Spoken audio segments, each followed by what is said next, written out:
Welcome to the 12th. You like that word? The only word more difficult to pronounce than 12th is twelfths, like 2/12.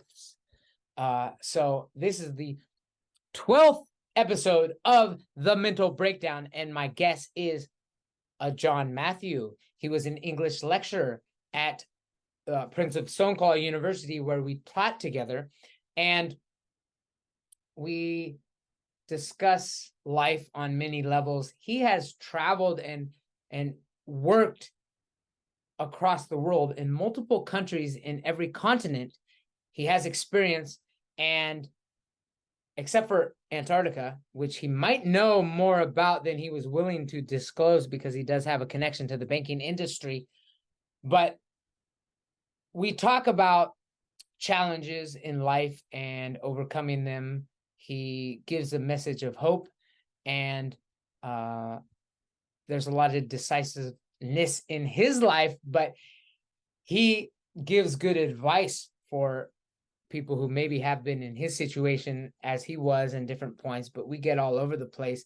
When I first contacted him to do a podcast, he said he would only be have 30 minutes to talk. I said, no, come on, it has to at least be an hour. He agreed, and then it went on. I kept him here for 2.5 hours. There's a lot. I'll give you the like the little snippet version as well, and post that. You can listen to that, and if you care to listen to the whole raw footage of our conversation, you're more than welcome. I welcome you. Here we go. All right. Hello. Today I have Ajarn Matthew, who we met from Prince of Stoneclaw University. We were teaching there. I had been teaching for a little while before getting there. Actually, yeah, I was at the head of department. So I actually was the one who interviewed you.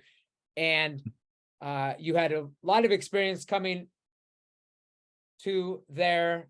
And so catch me up. How do you end up teaching at a university in Thailand? Everyone had a backstory. Share with us more of that, and some of it I might not really know. Good morning from Houston and good evening there in Thailand. It's been a while. It's great to see you again. So my life, I guess you would say, is purely like Forrest Gump. If you ever saw the movie Forrest Gump. Oh yes, of course. And not to say that I'm slow in any way necessarily, but I guess all of us are a bit. But at the same time, I guess it's just the sense of letting go with the flow and see where life takes you and being in the right place at the right time. But as we know, life is a roller coaster. Yeah. So at the same time of being in the right place at the right time, you also have situations later in life or earlier in life where you have being in the wrong place at the wrong time. Sure. And today what I'd like to talk about is, keeping the faith even during the difficult times. But going to your question specifically, so I'm trying to recall of what was happening at that time. I had basically just left the bank. I had been in the banking industry and financial services, not the banking industry, for about 14 years. And I was blessed by that, having worked in Japan, Singapore, and Malaysia. Yeah. And I had done some teaching a little bit here and there. So I was an older candidate, as you know, and very keen on Phuket lifestyle, wanting to help people, wanting to help the students as much as I thought I could. So I just reached out to you, and things happened. And luckily, you accepted me to come on, and hopefully, I did a fair enough job. I know there are things in hindsight that I wish I would have either done or not done, but overall, I feel that I imparted certain types of knowledge which were hopefully helpful for the students. Well, good. Actually, yeah, it's an amazing experience. I had taught actually at an elementary school before teaching at the university level.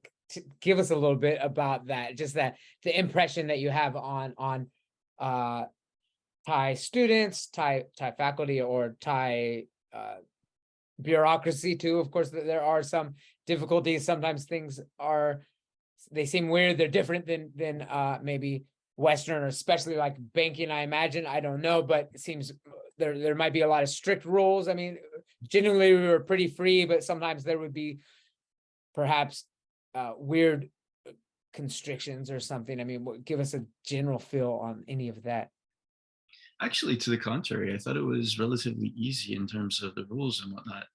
I thought really what the challenge was more of outside life. So Thailand is people think of Thailand in the Western world in a kind of strange way, um, and they usually think of the negative part that they hear about. But actually, it's a very interesting country. Had I not gone there, I would have never been exposed to the greatness of the country, which there are a lot of people who, I don't want to say it's because of Buddhism, but people who are very gentle and very self-disciplined and kind. And of course, there are bad people too, but that is like anywhere in the world. Mhm. But I felt there were more good people there than bad compared to other countries, first of all. Okay. Um, I guess the biggest challenges I encountered were more on a day-to-day basis outside the university. Like, Okay. and they sound minor actually, and probably they are, but they add up over time. Like for example, there's quite a bit of flooding that happens, and that's a big thing I could think of is Okay. flooding. So like And when you infrastructure, yeah, and of course Phuket's an island, and yeah, and they get flash floods. I mean, in their defense, I mean, yeah, some of the roads, I'm like, couldn't they have planned this better? But at the same time, I'm thinking, well, in the West, we don't have those flash floods like that, and they can mm, just pour down in one area. So one area would flood, and then that mm, area might not flood again. So sometimes it's just like mm. sporadic, but yeah, Well, there's even that, I felt like Phuket or Thailand in general, at least Phuket in particular, is pretty well developed. I mean, for Southeast Asia, and even on the international level, I mean, they have nice roads compared to the U.S. Even. yeah. Uh, I don't know how long it's been since you've been back, but in the U.S. our roads are crumbling. But it's just that it's a very motorbike culture, and that has pros and cons. And having a motorbike for $1,000 a month, or not even thousand, I think I paid $100 a month. Sorry, $100 a month, Yeah, yeah.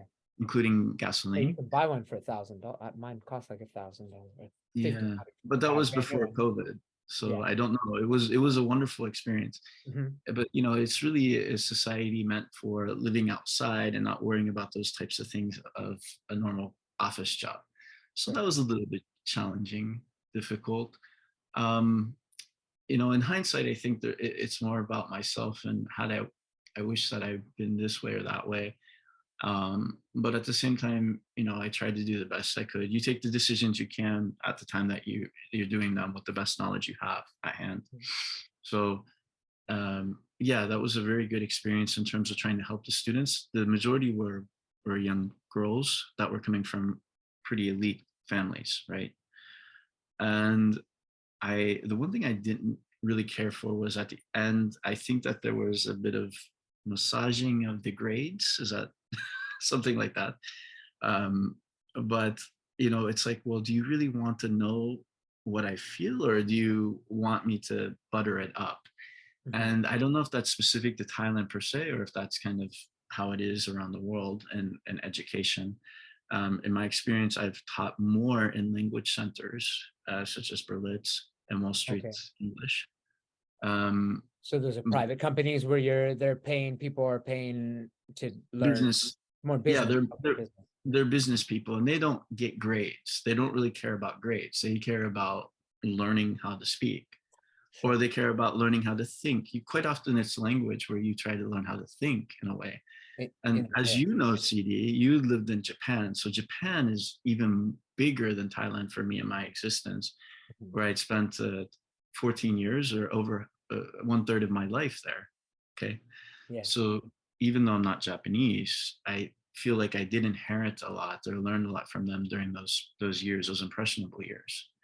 And you've studied Japanese as well a bit. And it's not just the grammar, the pronunciation that's hard. It's really about the mentality. It's about Sure. the things that people like to do or don't like to do. Yes. And I think that's really the biggest divide with language learning for people that are from Asia or from Arabic countries, is that they tend to they're completely culturally isolated from or not now, because now we have the internet, but they have been for centuries Uh-huh. isolated. And even though they're exposed now more and more through the internet, it doesn't mean necessarily they want to inherit that type of Western mentality. Okay. Now, some of the younger generation do, and they are integrating the two finally, but it's going to be a lengthy process still, I think. Particularly, I feel more than Japan or even Thailand, I feel especially with the Arabic countries, because they're deeply tied down in their beliefs with religion. Not all of them, but quite a Yeah. few. Mm. So yeah, I know you just recently got like accredited NOC. Like I know you mentioned you're gonna be teaching. I know I remember when you were in Thailand, you were looking. I mean, teaching in Arabic countries, especially some of those like I mean Saudi, smaller Arab nations or like Saudi Emirates or Arabia. Kuwait or Kuwait or Qatar or Not something. finished. Some of I those was have in some Morocco. Morocco. okay. There's so where you have taught English in some Arabic countries? Yes, but it was brief. Saudi Arabia briefly, Okay. and there's a story in that which someday I'll tell, perhaps in a book. I hope. Okay. And Wow, wow. Morocco. Well, you don't want to share here. Sounds No, like no, it's a not that. book, It's so just that's that good. That sounds juicy. It's it's good enough just for a that book. I hope whoever's listening to this, I hope if they're especially if they're younger than we are, Mhm. I hope that they remember to start to take down notes during their life, because that's the one thing that I would tell myself is you Okay. should write down everything. And I was doing that for a period of time, but I've been very, very lazy on that aspect. So now trying to recall all of these major events, it's very hard because there's so many events I've been through, and I feel like Okay. I've lived like at your cat, I've lived 9 Yeah. lives or more. Yeah. There's Mm. this But one, one around there. so recently I There we just was go. in Morocco, and Morocco is a wonderful nation, in my opinion. Not don't listen to what the news says. Take it very carefully with What do it. they say Maybe about this. Morocco? I mean, Well, just I mean, I remember. Yeah. Okay. I mean, I they don't think there's a whole lot of negative news about Morocco per se, but I think that people will say, "Oh, if they hear it, they might think of it as either a dangerous country or not okay. doing well." Okay. Yeah. And Yeah. it's I think that would kind of be the general mood. So tell us more. I well, mean, Morocco right now is doing quite well. It's like the third or fourth largest economy in Africa. okay. And Africa, I feel, is the last frontier of the world in terms of It is. I mean, possibility. resources and I mean, it's huge amount of land mass that, and of course, there's large populations too. I And mean, it's just starting to definitely. get better. But you know who it's getting better through? It's getting better through the big Chinese Yeah. dragon. Yeah. So for better or worse, and I'm not against China either. And even though I'm American, I don't necessarily agree with a lot of what our governments, whether it's Republican or Democrat. I'm not going to go Sure. there. Sure. I feel that that's just kind of like a And smoke if you screen, want. Orwellian smoke screen, right? Yeah. Nothing in life is this end or that end. We need balance, right? So, we were talking earlier, you and I, about different types of rights, for example, for women or for different types of groups. And I'm all for their rights, but at the same time, mm, we need balance. So, not to say that I'm against it, but for example, is it really necessary to go out every year and jump around and be wild because you have your rights? No other group does that either. I understand why they do that. I really do. But at the same time, it just seems odd. You know what I mean? It's like we need balance. So, you don't, it's like a team that's winning a sport, and they run around and they keep rooting for themselves after they've won. It's Hmm. like, all right, that's overkill, you know? Okay.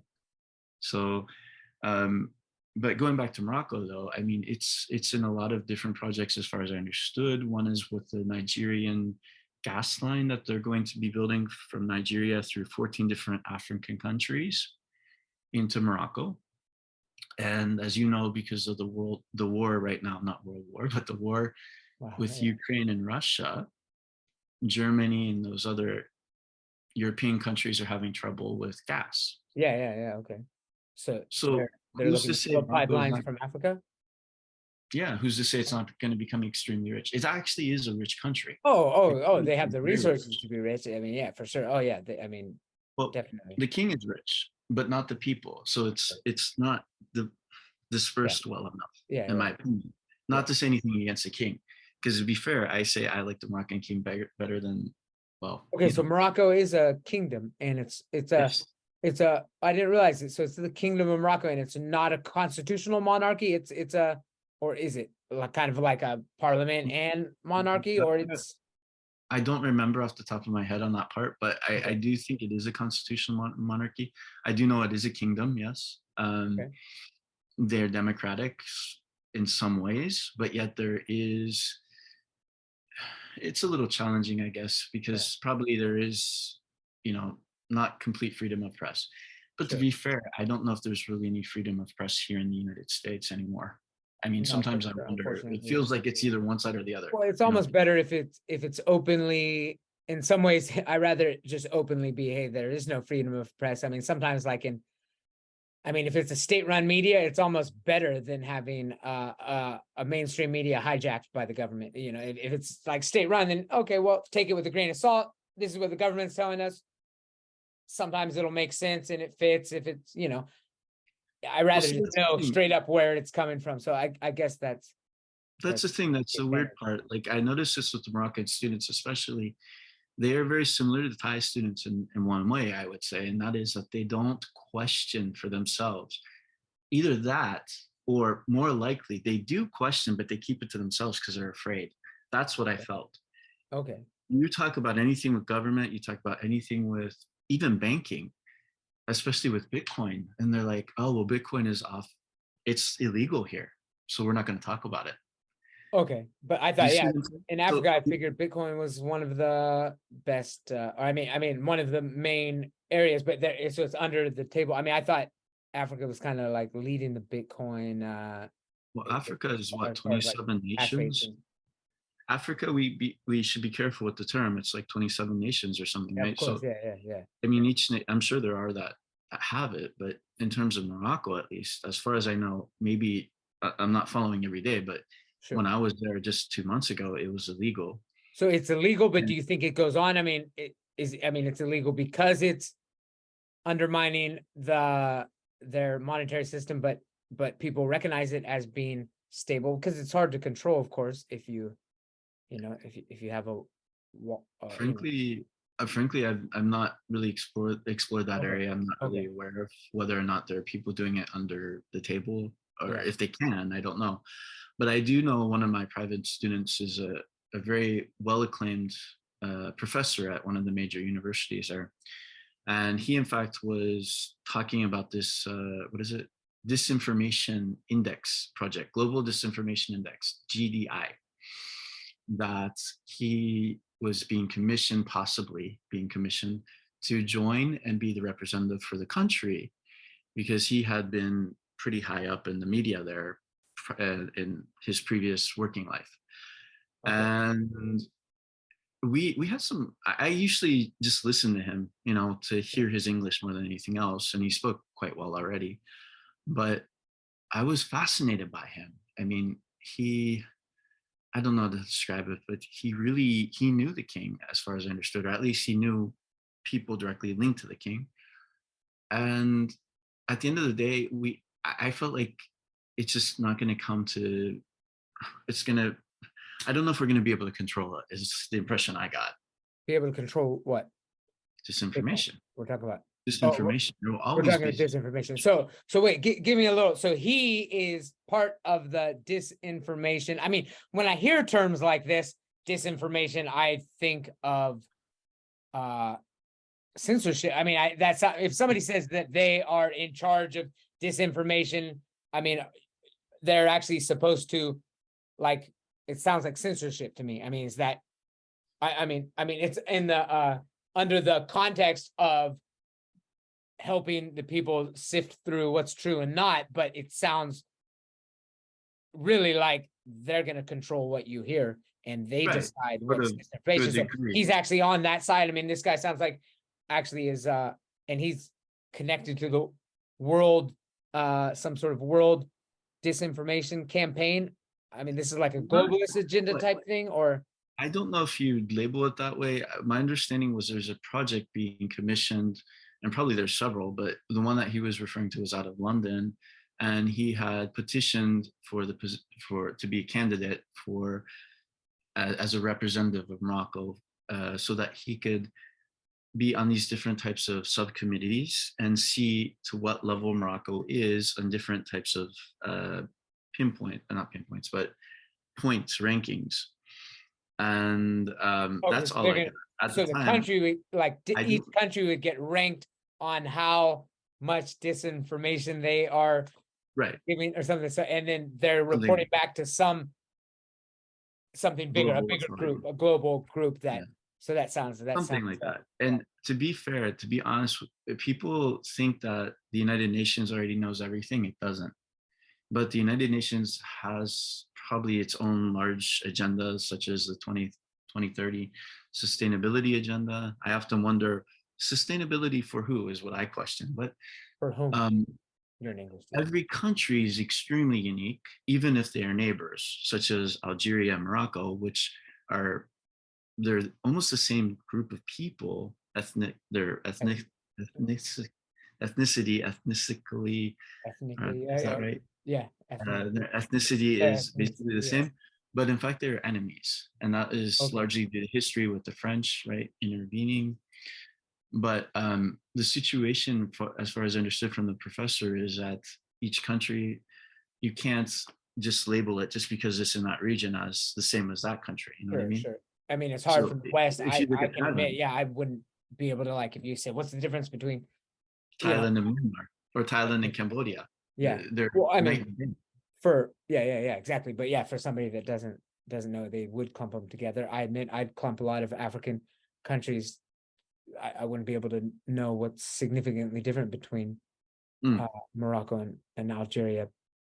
Right. Well, I'm just saying in general, it's not.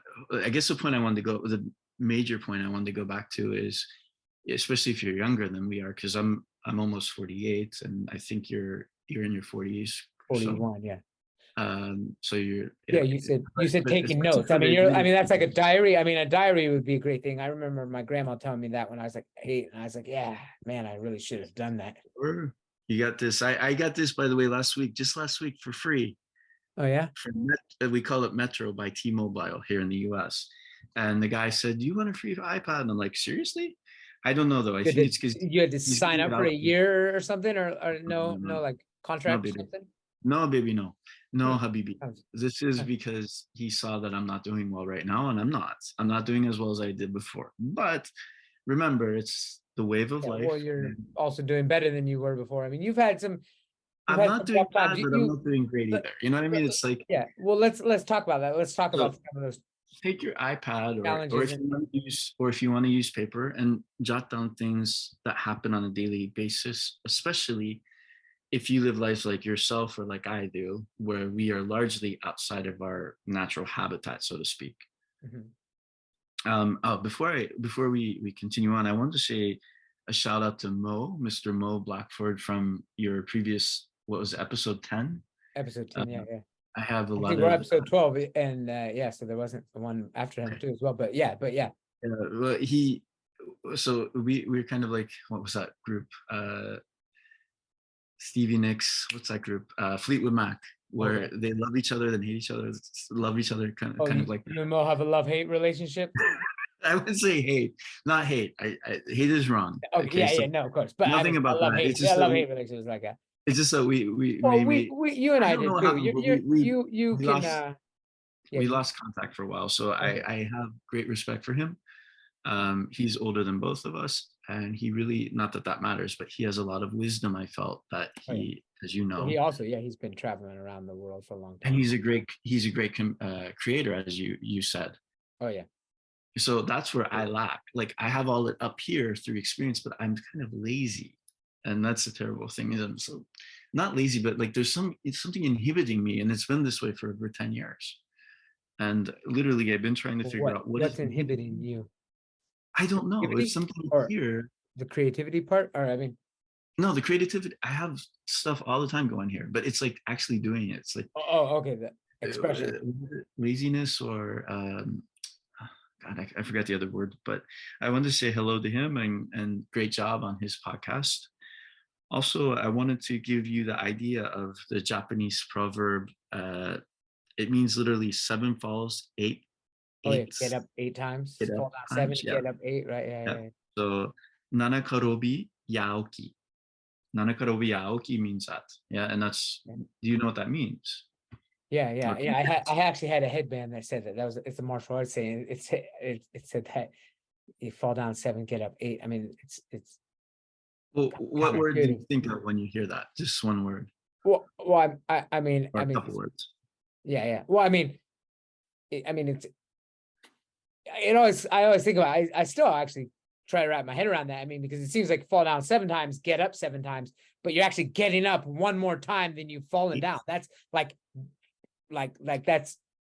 I mean, or is it saying that you started out on the bottom and so I actually don't know. I actually have thought about that, and nobody has ever asked me about it. I've always kind of thought it to myself. I'm like, how do you get up 8 times if you've fallen down 7? And I don't know. It's either like give 110%. It's like that, but I think it's deeper than that because the Japanese are deeper than that.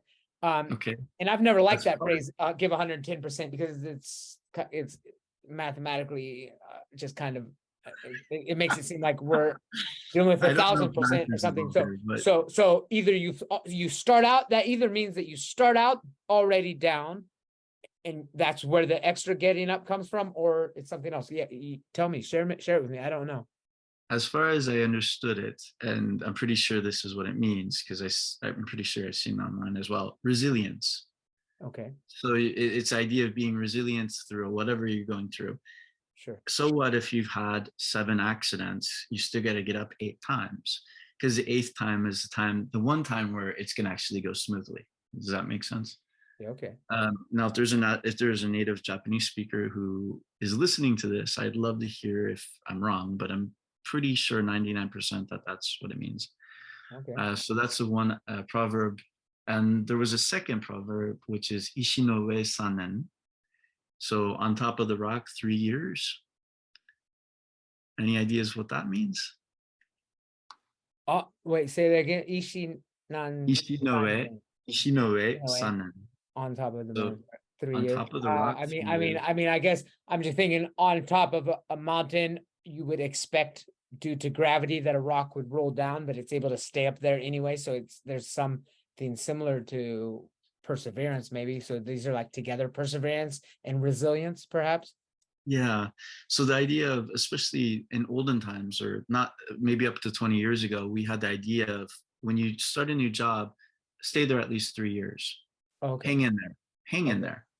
And I got to take this advice for myself because the past 10 Yeah, years. how long did you stay at PSU? Hey, thank you. Okay. The past 10 years, but before that, in 2013, before 2013, when you look at my career, I was rock solid, right? Uh-huh. So this is advice I can take to myself now, especially with going forward with my contract, as we mentioned. I really hope that this works out. But the idea of this podcast is to try to give hope to younger generations, and that could be anyone, even 40 years old, because I'm already 48. So, Sure. or even someone middle age, I guess, like my age, because Yeah, especially we can men, all we're not learn doing from so everybody. well. I mean, I can learn from Men, right? much younger And too. I think men aren't doing so well, and it's not because I feel there's a propaganda, and I don't want to get into conspiracy theory, but there's always going to be a winning and losing team, even if you don't want it to be fair, right? Because there's only a certain number of jobs, for example. So there's always going to be an outsider at some point. So if they're doing these, they call it DAY, diversity, equity, inclusion initiatives, where they're incentivizing companies to hire more women, to hire different colors, etc. Well, as a man, okay, great. I feel that's good for them. But at the same time, it actually will inherently hurt me. You know what I mean? Because they're going to take away a bit of the pie, so to speak, to give it to someone else. Sure. So I've thought about that a long time, and I don't know how to feel about it. But I guess if they're going to use from the historical perspective, because I also belong to a certain group where historically there have been challenges for us, and I feel, all right, well, I don't want that to be a tag or a label for me either. You know what I mean? So it's a very challenging topic. Again, it goes back to the idea of balance. Where do we get balance? And there is no balance. Sure. Yeah. Well, But it's interesting. It's kind of the idea of like, you hear a lot of people throw the terms freedom and liberty around, but they're actually in contrast. I mean, people sometimes think of freedom as liberty and liberty as like the same or synonymous. They're actually, to have freedom, you're going to have to, freedoms infringe on other people's liberties. And there is that balance. It's like, whether it's listening to music is allowed, you know, in Thailand, you can listen to music as loud as you want, but generally people turn it off at midnight, but it blasts sometimes. Here, I'm in nature, but I also live on a river, and sound carries on a river, and there's like a club, or it's not even a club, it's just, you know, karaoke, somebody with that purchased a large stereo or something. But I mean, so it's like, but that's what I like about Thailand. Thailand is actually, I would say, more about freedom than liberties. But there's also this respect, and they generally turn it off at midnight. But like, if you complain about their music before midnight, then it's like. By the way, I heard that you told Mo, and I didn't listen to all of it, I listened to parts of it, something about you want to make a moat or something. Basically, you want to make your area kind of through boats. They can only well, actually, no, my land is on the river. It's actually like a short walk to the river. And so I was going to have, like, in the future, if I eventually want to go black out from all social media, the only way you can reach me is if you come in person, and you just have to hope that I'm there. You might be able to talk to other people. Like I want to make it almost like, you know, you have to come, and then even though you can drive to get here through the village, there's a road. But I was going to say, just the way I'd set something up would be on the river. So you'd have to dock your boat on the river and then walk that way. I was just going to create an area, maybe that would be the way. And it's actually true. If there were people coming, it would maybe not, you know, because I'm at the very back of the village. Like, you have to complete, and it's a narrow road. You have to come through the village, and everybody is like, look at you. So it is kind of disturbing the village if there were, you know, a lot of people. Not that I'm going to say a lot of people are going to be seeking, you know, guru CD, but who knows? It might happen. I mean, that's awesome. I would like to just have that. I would love to just have people come and talk to me my whole life, and I just sit here and, you know, and just live off the land. They can stay for a while if they want, and help out with stuff, or just come and, you know, get it. So yeah, these are ideas I'm throwing out. I kind of like the idea of, and just making somebody, okay, they want to come and kind of, they have to experience, you know, it would be funner or more fun to come that way, like, and then not disturb coming through the village and going route. So yeah, it's, I mean, it's kind of a joke, but it's actually also, if I can make it work, I think it would kernel be of truth cool, there. yeah. There's a kernel of truth. Does Thailand have ordinance laws, which is, I think, one good thing maybe the US has, the ordinance law about sound after a certain hour, or no? No, I mean, in general, it's I don't think so, or there wouldn't be highly enforced, but there is respect. Like I said, it's like at midnight is when it does. I don't know if it's a law, but and it's generally on, I mean, it's on holidays and on Friday nights and Saturday nights. I mean, it's more of like a law of the land, unwritten rules. You could gauge when it's going to happen, like when it's going to be loud or not, right? That's good. But I guess the point, I mean, today we kind of have a loose agenda, but at the same time, I was thinking, well, what is it that I could say to impart? I mean, why are people listening? And not to say that I'm glamorous or that I'm have a huge net worth, which I don't right now. And at the end of the day, net worth isn't all that we should be looking at, but that's what it seems like nowadays, right?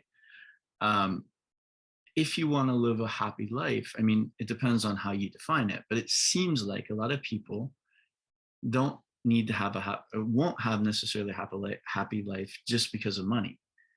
Such as, I don't know how happy Elon Musk is, for example. Maybe he's very happy, maybe he's not, because he has all these huge problems with Twitter, for example.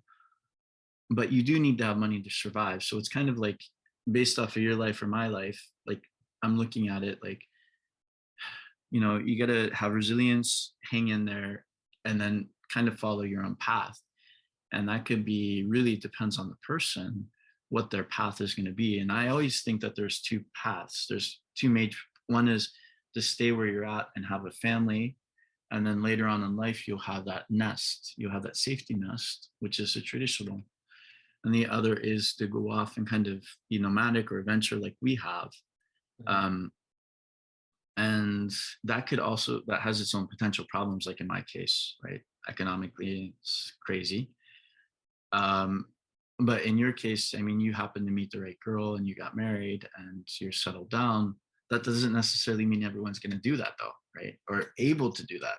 Sure. So it's a hard point.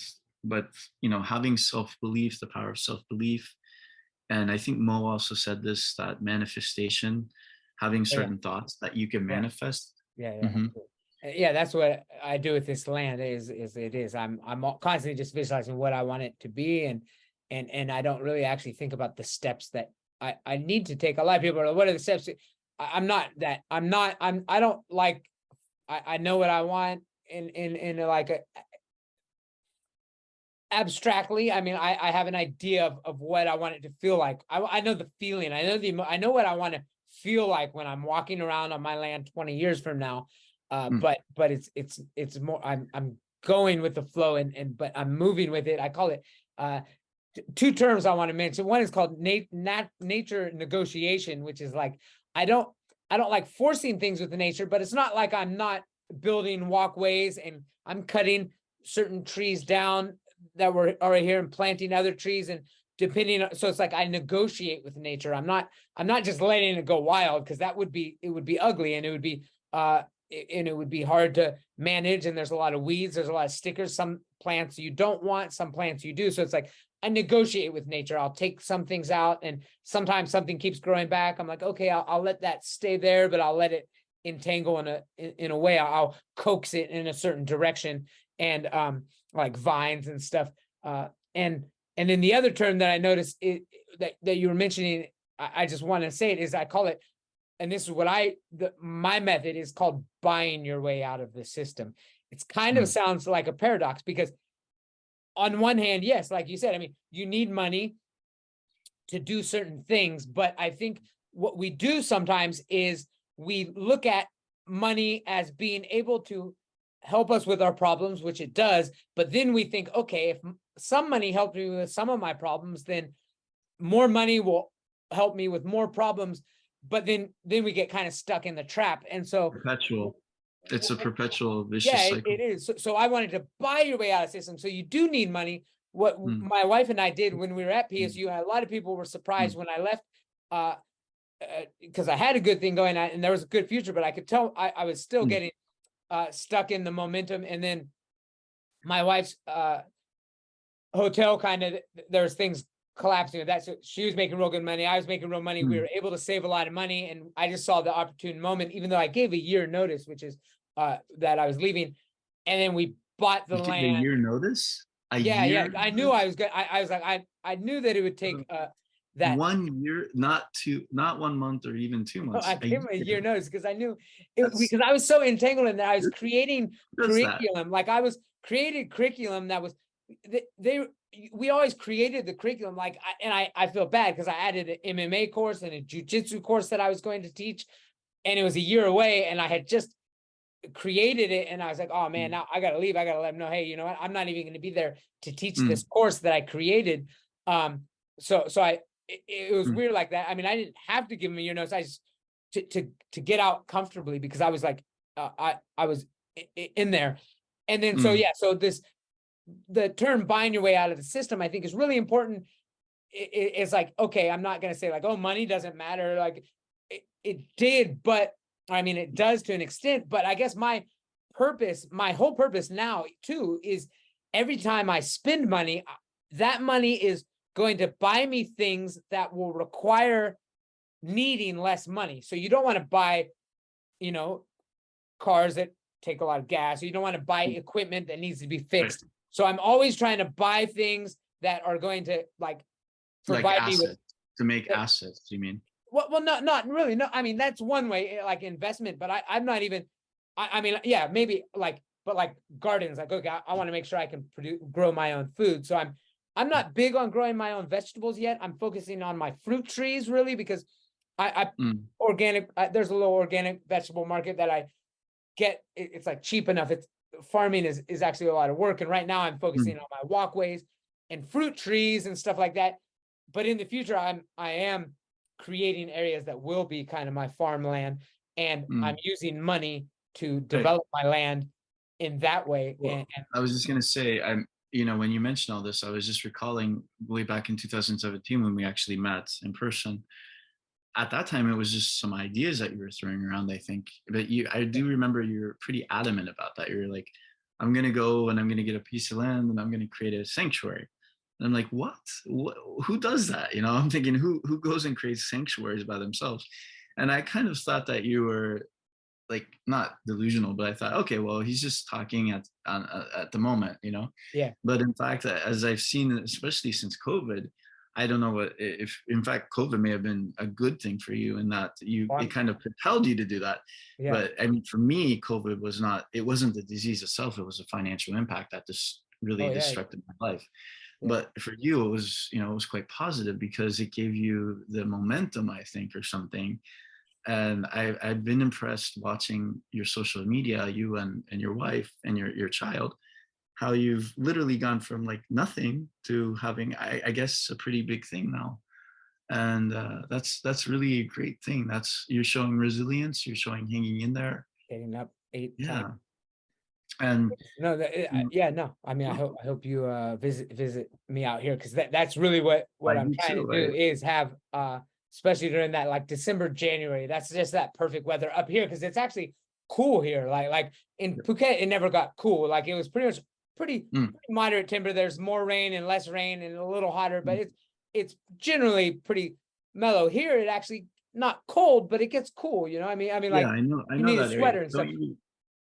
Don't you have problems with the air quality like in February? Yeah, and that's why that's during the burning. Really this year was kind of bad. Some years aren't bad because that's after the dry season, which is during December and January, but it's cool. There's no burning then. The burning starts in January and February.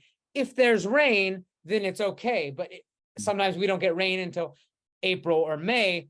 Then you better believe March and February are terrible. So I would definitely say don't come then. Yeah. Right. When I have my annual retreat, it's going to be in December and January, which is there's no the air quality is perfect. It's crisp. It's cool. There's no mosquitoes. It's not raining, but it's still cool and it's not like, I mean, it's by Thai standards dry, but it's not like Arizona dry. We're talking like jungle weather dry. I mean, the air is green, it's fresh, it's so vibrant. It's like December, January is amazing here. And so that will be when I offer this annual retreat that I hope very nice. The other idea is the idea of go big or go home, this kind of and great reset. And I don't know how linked in you are to the US right now, but I say it's not doing so well, in my opinion. But it's kind of like two extremes now. It's either you're doing extremely well or you're not. And extremely well are these people who are, I don't know, I see stuff on Instagram and I'm afraid to click on it. They're claiming they're going to help you, but you don't know who's scamming. It's like, why do I want to send my information to these people? They could, this stuff about AI where they could steal your voice, they could steal all this. So I guess the idea, apart from the other things that I mentioned earlier, is, kind of to find your own paradise, whether that's here or there.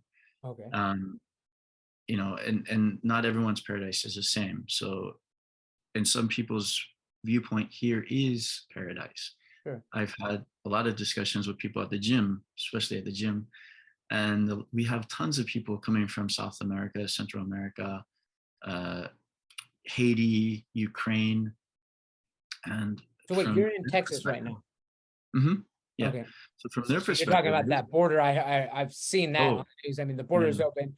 A lot of people, and of course they're coming through the Mexican borders. But like you said, I mean, they're from anywhere. I mean, they're from everywhere in the world. It's the easiest way to get into America. In Texas, of course, that's 2 weeks on the front lines. 2 weeks ago, I only have a bicycle right now. I don't have a car. 2 weeks ago, I had my bicycle stolen. It was stolen from the hospital. I stopped off at the hospital, locked it properly to ask a question about this procedure, this test I might need to get relating to my visa, my work visa for overseas. and it was right next to the office, security guards, whatever. And in fact, I think they did it. So it is what it is. But you have to remember the idea of Who's they? You karma. think people that came across the border took it?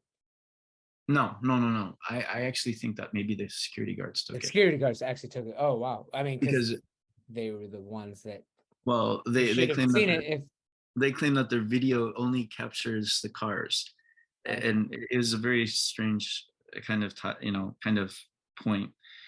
But if you are in the US, and this is kind of a serious point, and Okay. I don't know if people are going to get to this point because it's already late in the video. We do have a new hotline, not only for 911 for emergencies, but this is, maybe you're aware of it, for suicide. Okay. So a lot of people don't know about this. It's called 988. And I don't know if other countries have this type of hotline, but in the US, we do have this hotline, and it is something worth mentioning if you have certain challenging thoughts, which on a daily basis, I'll be honest with you, I go like this.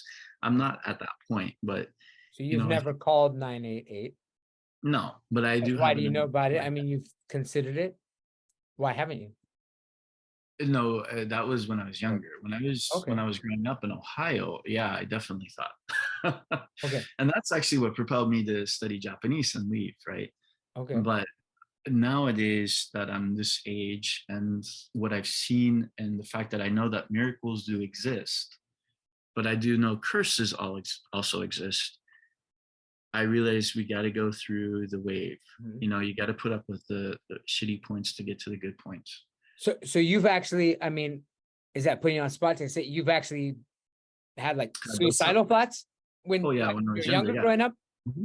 Yeah, of course. So I mean, that's a huge. I mean, of course, I don't know that. That's. And I mean, how do you? I mean, give me a part of it solution for those. I mean, part if of it was because of family situation, but and mine was beyond dysfunctional.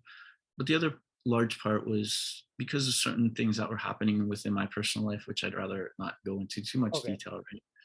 Mm. can you give just a general solution? I wanted the solution out of that. So I mean, because There's there are a lot of people I talk to who are suicidal, and I feel bad because I'm sometimes insensitive about it. It's difficult for me to. I've never had a suicidal thought, although I think about killing myself, but not like because I want to die. Just like jumping, like I can't help but have that impulse to just like jump over a mm, cliff. I think those type of things. I sometimes always. I mean, I actually always think about killing myself, but not as I don't consider those suicidal thoughts. They're just impulsives that like. okay. I All don't know. right. Well, nowadays it's not as bad as when I was younger. I don't know if there's a solution. It's kind of like cancer. It's like, it could go into remission type of Okay. thing. It could come back. I think it's just trying to get to know yourself. You really have to go in and start to understand what you do and don't like. And I literally do talk to myself sometimes, like mumbling, Oh, whatnot. I do. My wife Um, catches me all the time. She's so good at it. I'm walking and I'd use my hand. I just do like but she sees it. She's like, what do you, she knows that I'm talking to myself because she'll see me sometimes if I'm yeah, cooking. I'm like well, having full blown conversation, the but thing I is, actually don't say the words. But yeah, I am saying the words in my head, and I'm very like I use my hands a lot, and she knows how I use my hands when I talk. CD, I think it's because you got out of the US pretty early, a long time ago. And also you're from California, especially where California was good in those days. And now today it's really not good as far as I've heard. Um, I think that place does shape us a lot. It does impact us a lot. It does influence us a lot. Just remember that you are not necessarily where you're from. You are not necessarily going to be where you're from. You could change that at any moment. Yeah. Just as they say there are toxic people, there are also toxic locations. And I do know what's good and what's bad for me. It's like an allergy attack, I would say. So if you're stuck in a location, you got to put up with it until you can get out of it. And that's where the whole money thing comes in the place. And it's really hard to figure that out, right? Because I do know so many friends around the world who are great people in other countries, in almost every nation, who are in bad situations because of their location or their family. Yeah. But and there is no one solution. I think it's trying to hang in there, trying to be resilient, trying to find what you like, what you can do, what location you could go to, or what people you could be around or what activities you could do. Sometimes for me, even though I'm not very athletic, I love going and running at the Okay. gym. Sure. So On treadmills or something. yeah, exactly, on treadmills. I don't run outside. I can't. not, I'm not a serious runner, And you're but not I a just bike, and you can't ride your bike anymore because no, I get another one, but oh, you did. it's a Okay. cheaper one, Yeah. but it's some things are good about it and some things are bad. The tires are stronger, but it's a little heavier to push, right? Okay. But again, just to reiterate, the idea of resilience, hanging in there, trying to remember that there are resources out there. 988 is for the suicide. Here in Houston, we have a new place called U Houston or UHU, which I just came across 2 days ago at the library. And these people are actually going out and trying to do outreach for us. They're Okay. saying, all right, do you have enough food? Are you in need of food right now? Are you in need of a place to stay? I'll be Okay. honest with you, everyone around the world thinks Americans are well-to-do. That's BS. The majority that they see overseas are the very, very wealthy ones. The Mhm. real Americans, the majority, I would say 95%, are not well right now. The system is made that we are tied down like slaves. Well, yeah, I know a lot of Now, people don't have savings and they have debt basically, even though they may be earning. $400, a $400 emergency might wipe people I heard out. it. It was 1,000, and then I heard somebody just say 400 recently. Yeah, I remember RFK I Jr. have was a saying friend. 1,000, and then yeah, where did I hear? I just heard 400. I was like, whoa, it already dropped $600. Okay, yeah. Yeah, I know a girl who's working 3 part-time jobs but can't get medical insurance. Or if they get the cheapest medical insurance, which is like free or something, they might get a prescription, but they might have to take it to the next town over, the pharmacy at the next town over, not at their local one. This is what has happened with Well, I capitalism, in my question if they opinion. It's really need that ridiculous. It's pharmaceutical or not. extreme greed. Yeah. They call it greed. Greed.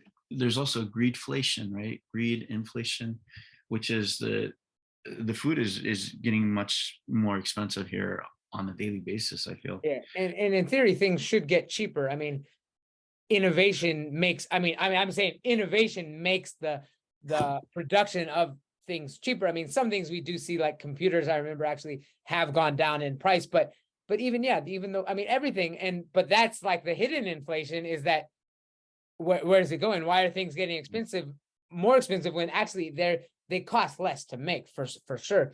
Well, In this is what I state, mentioned, the UN, the system. United Nations 2030 Sustainability Agenda. Have you heard of this? Have you seen the chart? That's no, I haven't specifically, but that Hmm. sounds like the kind of things I'm I hearing about. I know of it because banks like Standard Chartered Bank, where I used to work, or Citibank, they are hugely linked into that, and they believe in that firmly. So they Well, believe in that for their kind.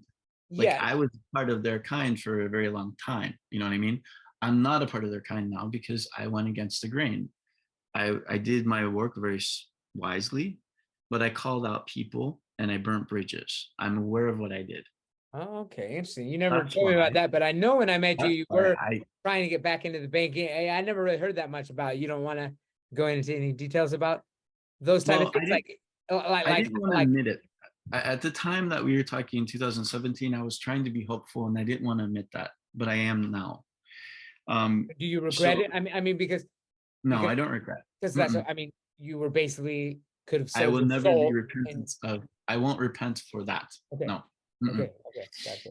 The other thing to mention is to remember that things in life are, there's surface level, or like the exterior Okay, appearance, and then there's the internal or the deeper level where reality exists.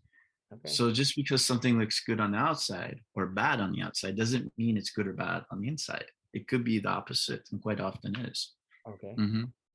And um, I don't know if this is natural or not, but I've noticed a lot of, for example, people coming from Arab countries wanting to come to the Western countries. Mhm. Whereas in my particular personal case, there are things about Arab countries I don't like also. But by far and large, at least with the small experiences have had, I don't want to say thrive, but I did pretty well. And I dealt, at least in certain aspects of my life. And Mhm. that's where it's kind of confusing because I don't know if I have enough experience with that. So, you know, Can you give an example? Because I'm really interested in that. I mean, to me, Arab countries are kind of mysterious. I mean, you actually worked in Saudi Arabia. I mean, it's kind of that dichotomy. I mean, it's like it's a kingdom. It's like it's Islamic, but it's not Sharia law. But I feel like you go to Riyadh, they're gonna like chop your hands off for stealing. I mean, my imagery is all over the place when you say Saudi Arabia. I feel like what is, just give me what is it? How does it compare to America or Thailand or Right. Well, Saudi, I could give two examples. In Saudi Arabia, I had, they're segregated still with students, and I had older, like 20-year-old to 40-year-old, generally men, and I was working in a language center. Okay, so they would come in. I had a class, one class in particular, 12 men, and the one, he was probably 30 or 35. He came in his full out, I forgot the thobe. They call it thobe. And I forgot what they call this. I like it. I almost want to go. They look so comfortable. Clothes to me, I want to be comfortable, and that's well, he comes in though one clothing day. out of all the Here this man comes in. He's a pretty bulky man. He comes in like with a tea set. Like the women would carry around tea set. It's a wonderful tea set. It was beautiful. And he said, "Oh, I brought tea for everyone." I was like, wow, that is so considerate. So in the Western world, that would be viewed as negative because that's not manly, right? Okay. Another example is when I decided to leave Morocco because the residency permit that had been promised, well, there was other reasons, but I decided to leave after 7 months and I came back. I informed certain students that a lot of my regulars that really liked me, they were crying. I did not expect that reaction. I never expected them to be crying. And one of them, and most of them these are men, and no. So Morocco is not segregated. Okay. Morocco is Arab, it's Islamic, but it's not segregated. Okay. And they don't wear the hijab. Well, some do, some don't. It's kind of up to them, right? Okay. So I had men and women, young and old, and they were crying. And I remember one housewife in particular who was pretty well to do. She said, she just said, "I can't tell you, but just don't go." So here, I think why is because what they see on the media about here in the US is mass shootings. We've had over 400 mass shootings so far this year. Has Texas had some, right? I mean, of course, Uvalde. Texas has a lot, right? Okay. Uvalde. Huh? Where the Uvalde. In English, we call it Uvalde, but I think it's pronounced Uvalde in Spanish, which is a small town and further away from Houston on the other side of the state, where a lot of young kids were killed, right? I remember kindergarten. That was earlier this year, I believe. I don't remember, or maybe it was even last year. I don't recall exactly when it was, but it was, yeah. So the point is, they get the impression of mass shootings everywhere. Mm-hmm. Whereas when I tell a person here, like my mom, for example, and I love my mom, but we have kind of a very strange relationship, let's just say that. So the occasions I do speak to her, and I happen to speak to her the first time after a couple of years, and this is not always because of me, it's because of trying to get a hold of her, she disappears. Okay. And I told her I'm going to Morocco. She literally cut me off. She literally stopped her email. And I'm like, what? Why? I have no idea. I have no idea. I'm guessing through the grapevine. I heard through the grapevine that they had the image. She and her partner had the image of it being the ISIS country and this and that. Yeah. But she's afraid of ISIS. So when I came back, suddenly her email's working again. This is the type of family dynamic I have. Okay, if that makes sense to you. And so. We're talking about a lot of points, and the reason I'm opening up is so that others, especially Americans who are younger or my age, who are going through challenges right now, but it could probably apply to Canadians or anyone around the world, is again to hang in there, to remember that something's going to happen good for you, to believe in miracles, but to remember that miracles aren't necessary. They should be easier for us. We should see them all the time. But because of the way that the system is designed, it's foggy for us. And to keep trying, keep going forward, keep just doing whatever you can in your own way. You make your own solution. Okay. And that sounds scary, but with time, somehow you'll figure out how to do it. Okay, I kind of like that. Like I'm kind of you're connecting that manifestations with miracles. Like, you don't just sit back and wait for the miracles to happen. You might have to be the catalyst for those miracles You have to. happen. You have to have a hand in it. You have to be doing something, right? Yeah. And that's actually my own problem. I'm shooting myself in my own foot, and I know it. There's something like inhibiting me, and I sometimes I wonder if curses are real. Like, I don't know how to describe it. I feel like there's something happening the past couple of years in my personal head or my personal world, which is inhibiting me. But now I'm going to break from it. That's just how I feel right now. I feel like this thing with Kuwait is really what I've been waiting for. And I hope I knock on wood, because this might be the last shot. But this thing with Kuwait is it working for an international school, not a international school, and teaching. So which is not gonna be easy. I gotta get up early now. Oh my God. You know how they might contact me for a reference, or that stage is already over. I remember you writing at one point that they could. I asked several people. That stage is over, or somebody could still. That stage is over. They didn't actually even reach out. I actually asked my friend Robin, who's American, who lived in Japan 30 years. Now he's in charge of a major company between Dubai and Riyadh. And when they saw that, and I think that also helped. I asked my former boss in Brazil, a wonderful lady. Sadly she couldn't help me with the visa though. She actually came to Morocco, by the way, to ask me to go back to Brazil and live there. So how long were you in Brazil? I appreciate that so much. 6 months, or not even Rio, or 5 months. Well, no, I went there as a tourist. Okay. Because you could stay as a tourist 6 months. In Rio de Janeiro, or under the table. Okay. I mean, okay. So the thing with every country is different.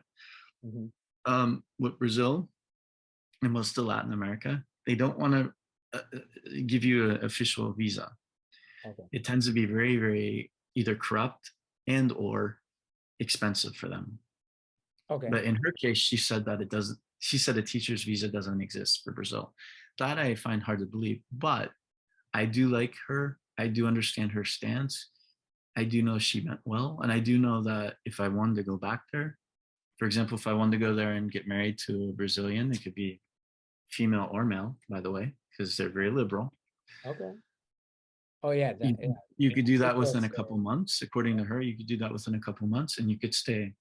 But you're going to be making peanuts and working very hard. Sure. So well, if you spending time in did you if there's a curse on you, and actually I want to talk to John Moe more about this. He has a story that I've actually talked to him before about. I just know that there are curses. I mean, if you were bucking around in South America, you may have picked up a curse if you crossed anybody. I think that if anything, the curse is out of the US. I believe it's either from my former bank employees, either as colleagues or superiors or subordinates. Okay. Or it could be even internally in my family. I don't know. But so I don't know if you listened to, or it sounds like you didn't listen to the full podcast with Ajarn Moe, but when he talks about Rio, he talks about Rio as just like, I mean, he has this just like, wow, I never heard him, just his connection there. That's where he wants to be. That's like really? His Thailand to me, like right. This is Chiang Mai, especially not just Thailand, but like I'm exactly where I want to be.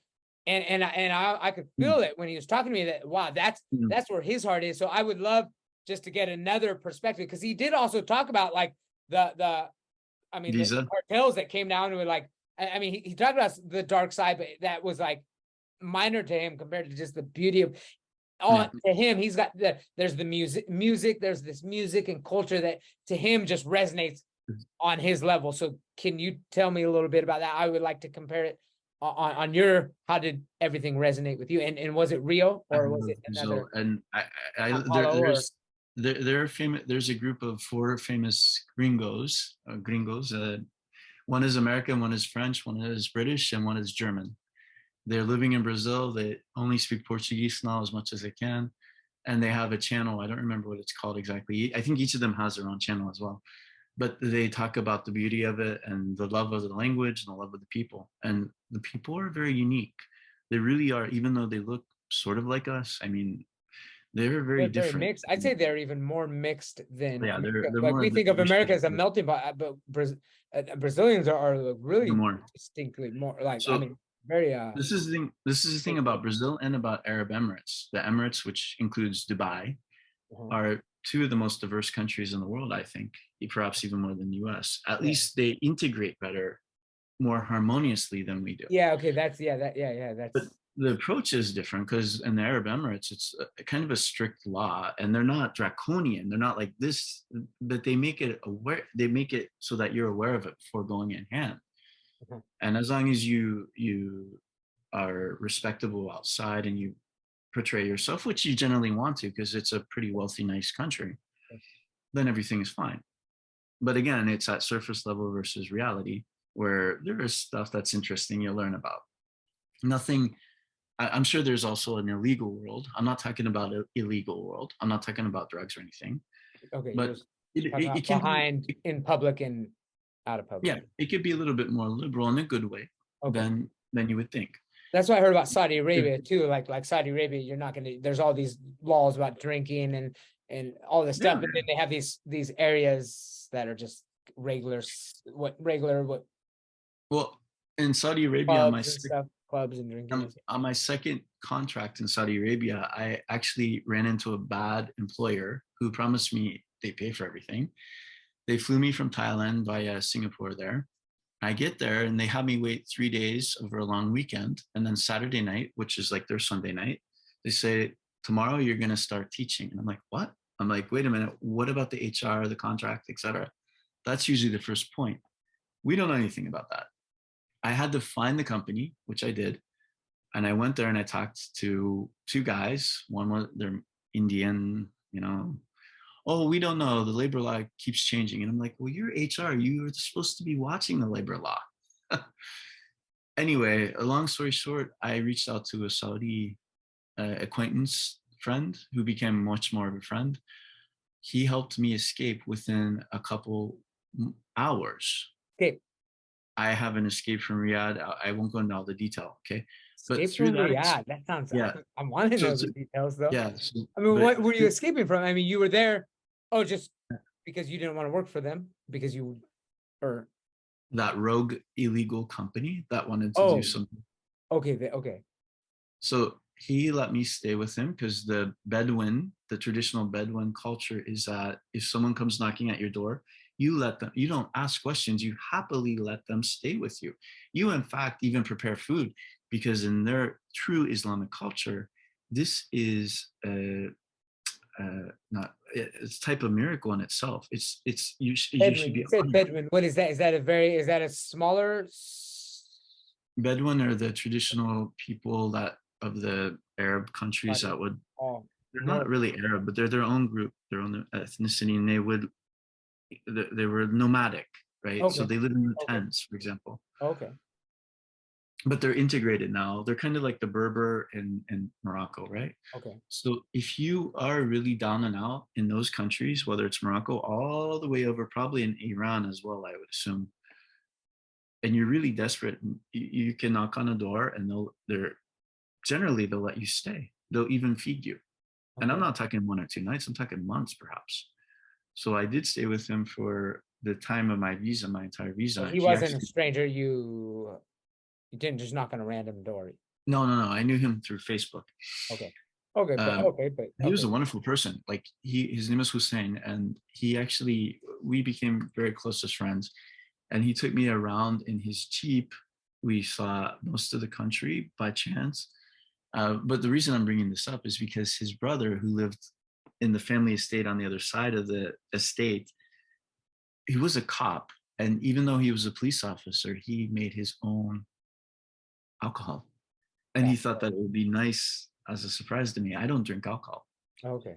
So he brought it over one night and I said, oh, thank you. It was very polite. It was wine, just some wine. Okay. Bootleg wine. Yeah.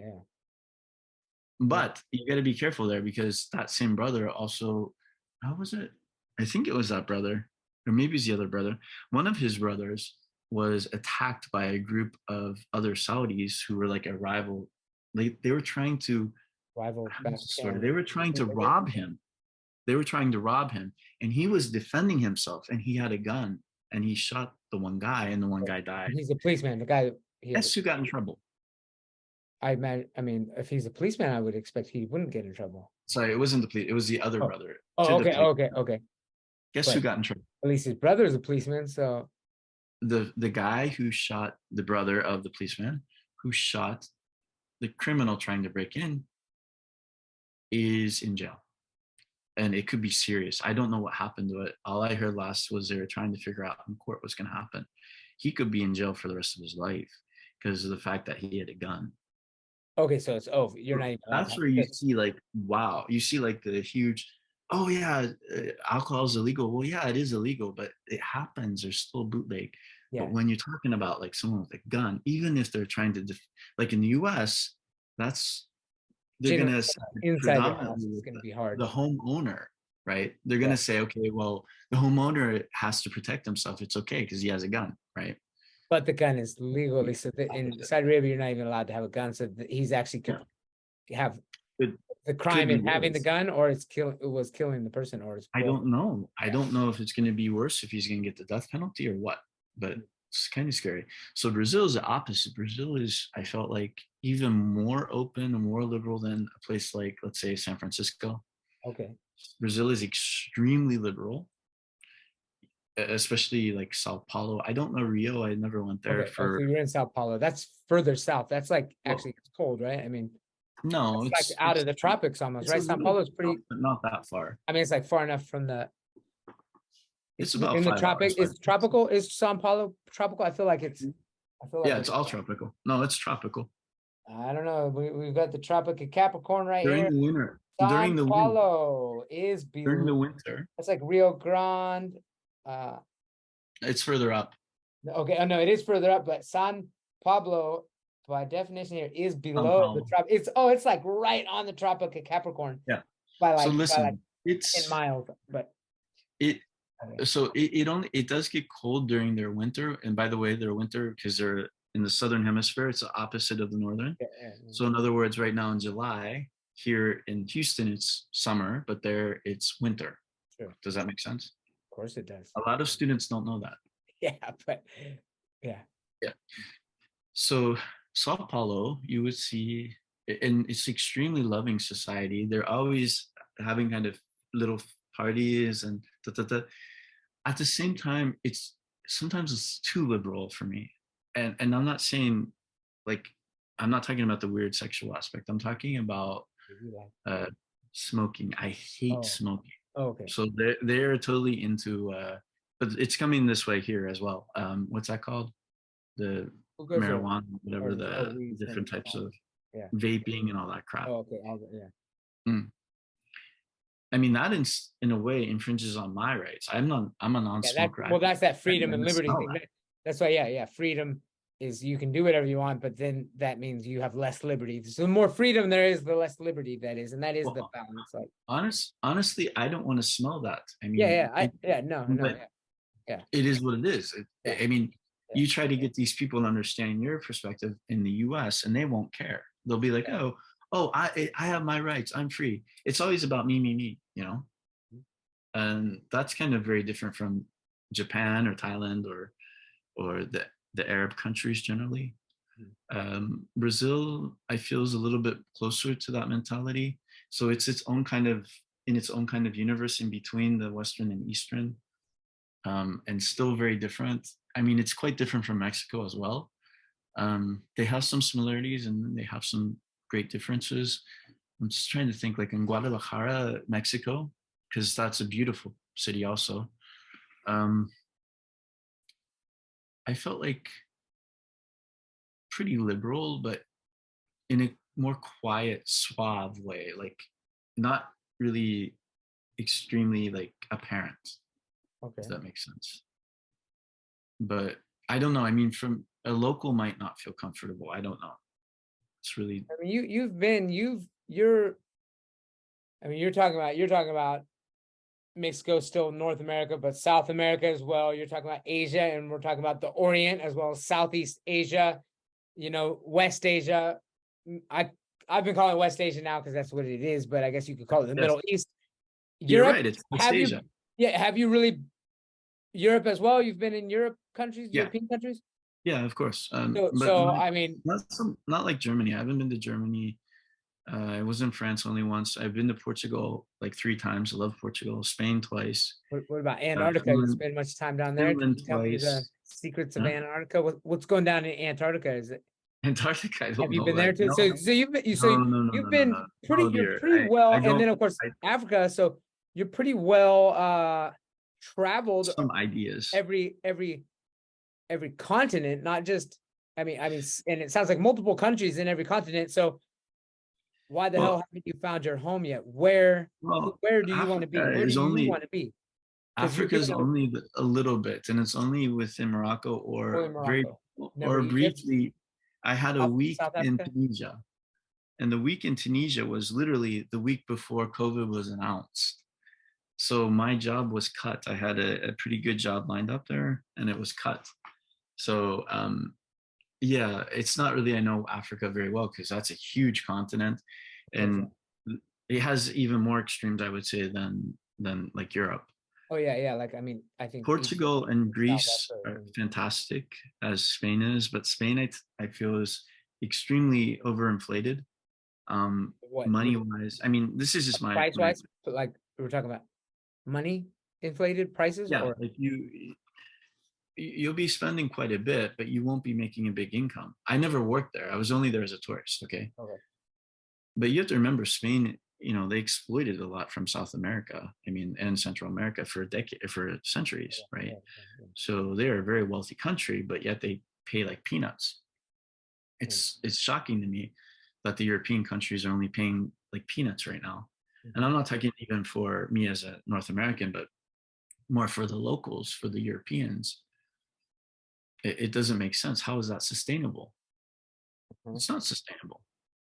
And it's not sustainable in the US economy either, the United States society either, that, our president is sending millions or billions of dollars to places like Ukraine. I'm so sorry to say that. I'm not trying to say that I hate the Ukrainians or anything like that. No. Well, no. It boggles my mind.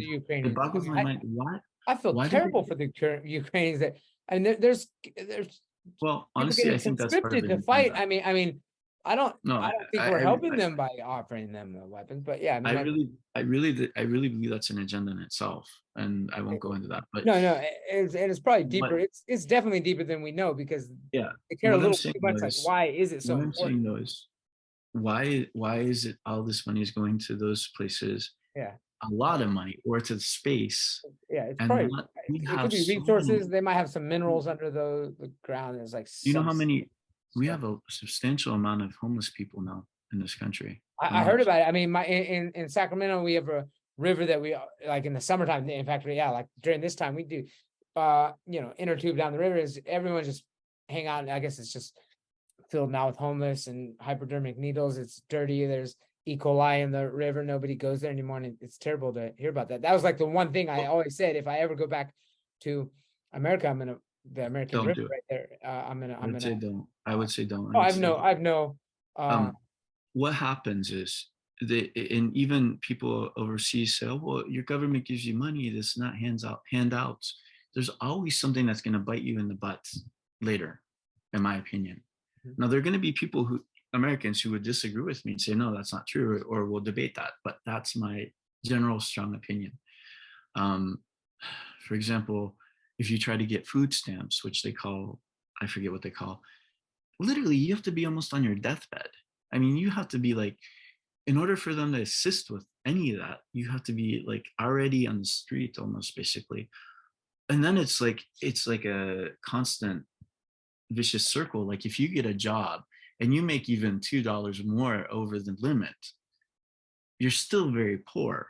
They'll cut those food stamps. So it's either you're gonna stay $2 less on those damn food stamps, you're abusing drugs, like you're addicted to drugs.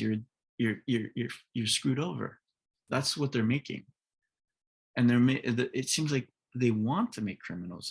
It's almost as if they want to make war, they want to make criminals, they want to bastardize anything that they can. That's just and I try to say no, there's beauty still, but that's sometimes what I feel.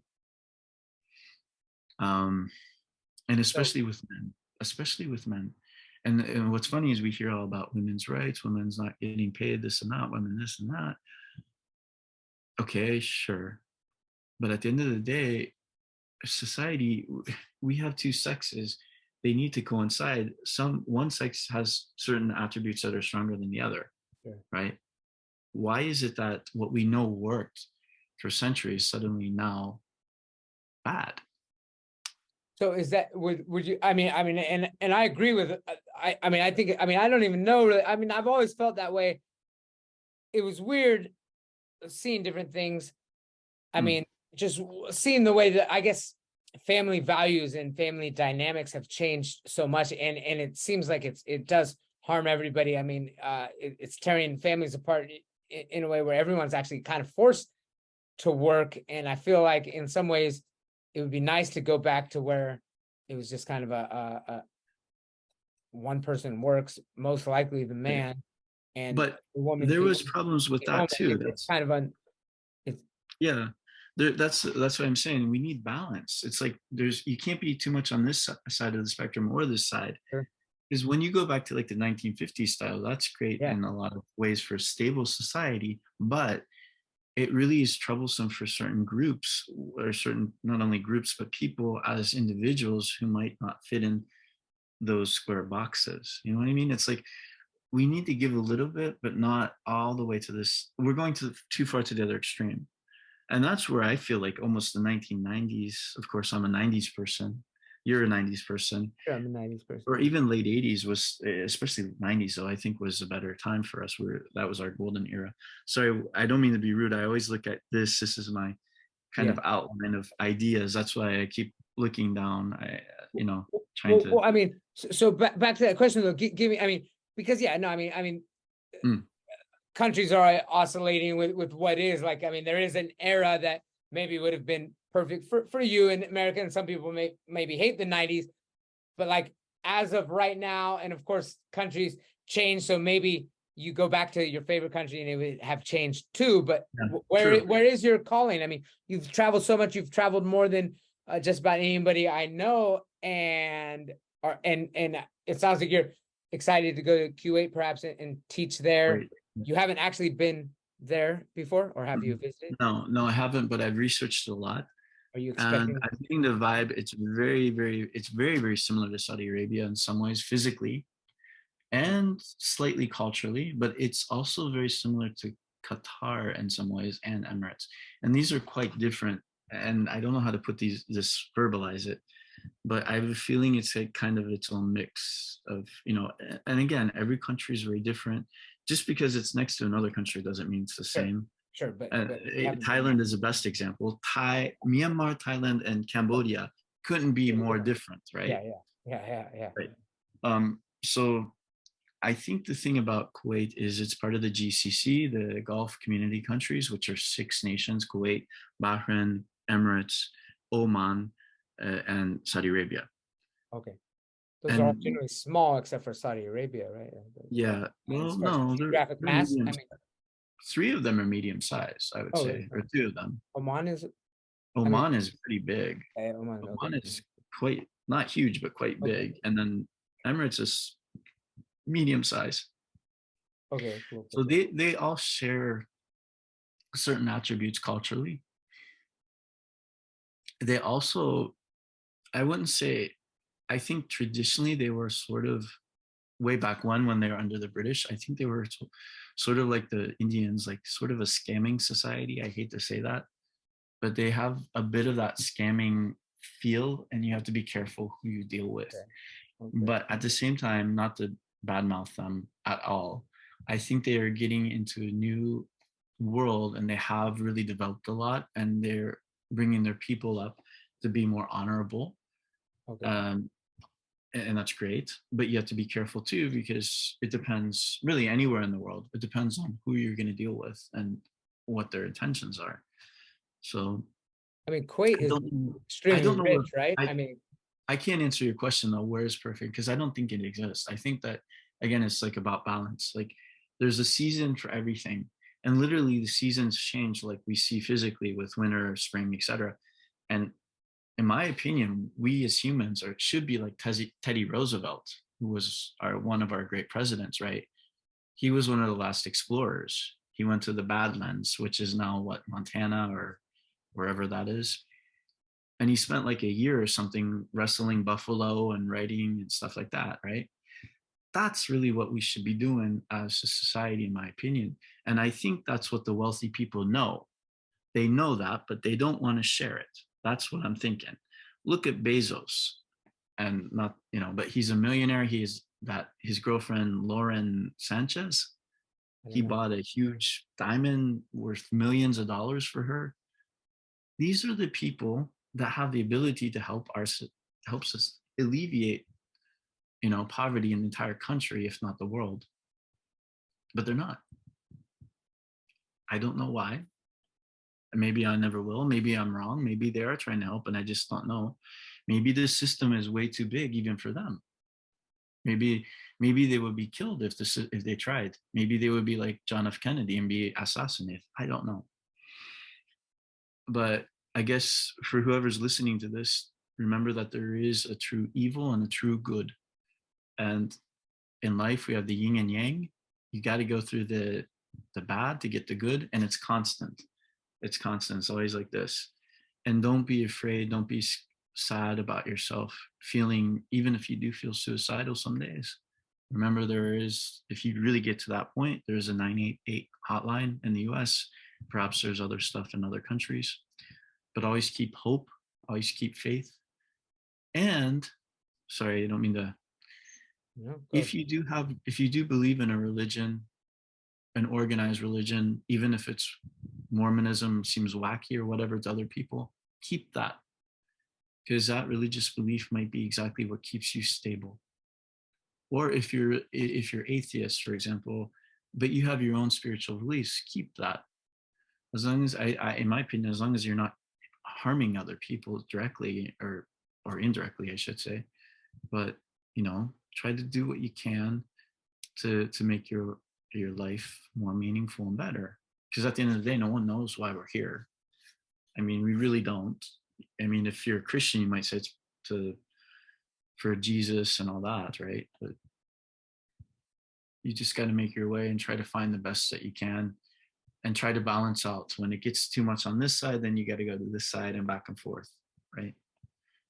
So, and I think we're going to be in a huge, we're going to have a lot of impact soon with AI. It's going to really change what we know of as the world. What you and I are talking about right now might become outdated already. Maybe that AI will force the system to disappear. Maybe that will be for good, but it might also be for bad. Can you imagine an AI ruler that is completely objective and absolutely has no subjective feeling?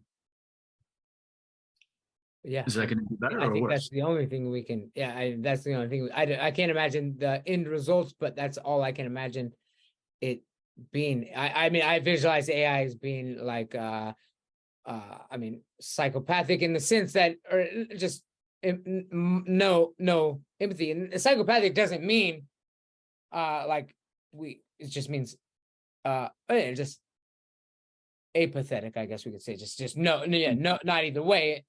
Not just It's hard to say. yeah. We can only go through it with experience. So at the end of the day, it doesn't matter how much you listen from gurus or from all these CEOs or whatever, you learn from everything. And a lot of times I've learned from people who are actually homeless. I have friends, I stay with two CEOs before. I lived with one for almost a year and the other one I stayed with for 6 weeks. Robin is the second one. And I thank him, by the way, if he's listening. But I also have friends now here in Houston who are homeless. And they're some of the nicest people.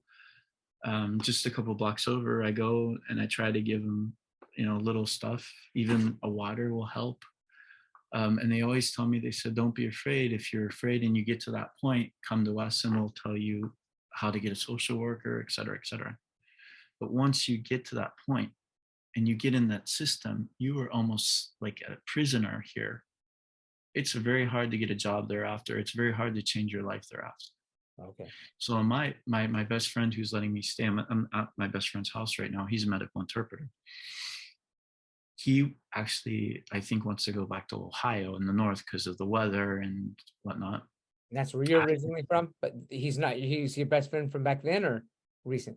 Well, he's my best friend in the U.S. Let's say that. Okay, but I mean, you knew him back from you. You come from the same place. Two. I had two best friends in the U.S. Right.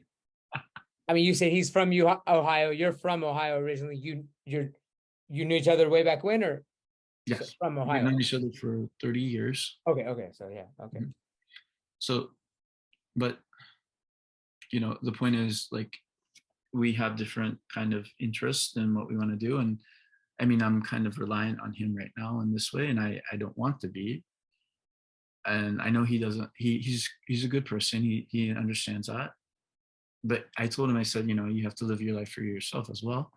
I'll try to make plans as best as I can. But he was telling me earlier, before I came a couple months, he's like, well, why don't you try to settle down here? We could try to get an apartment together, this and that. And I'm like, yeah, I would love to. It's just that this is my third attempt.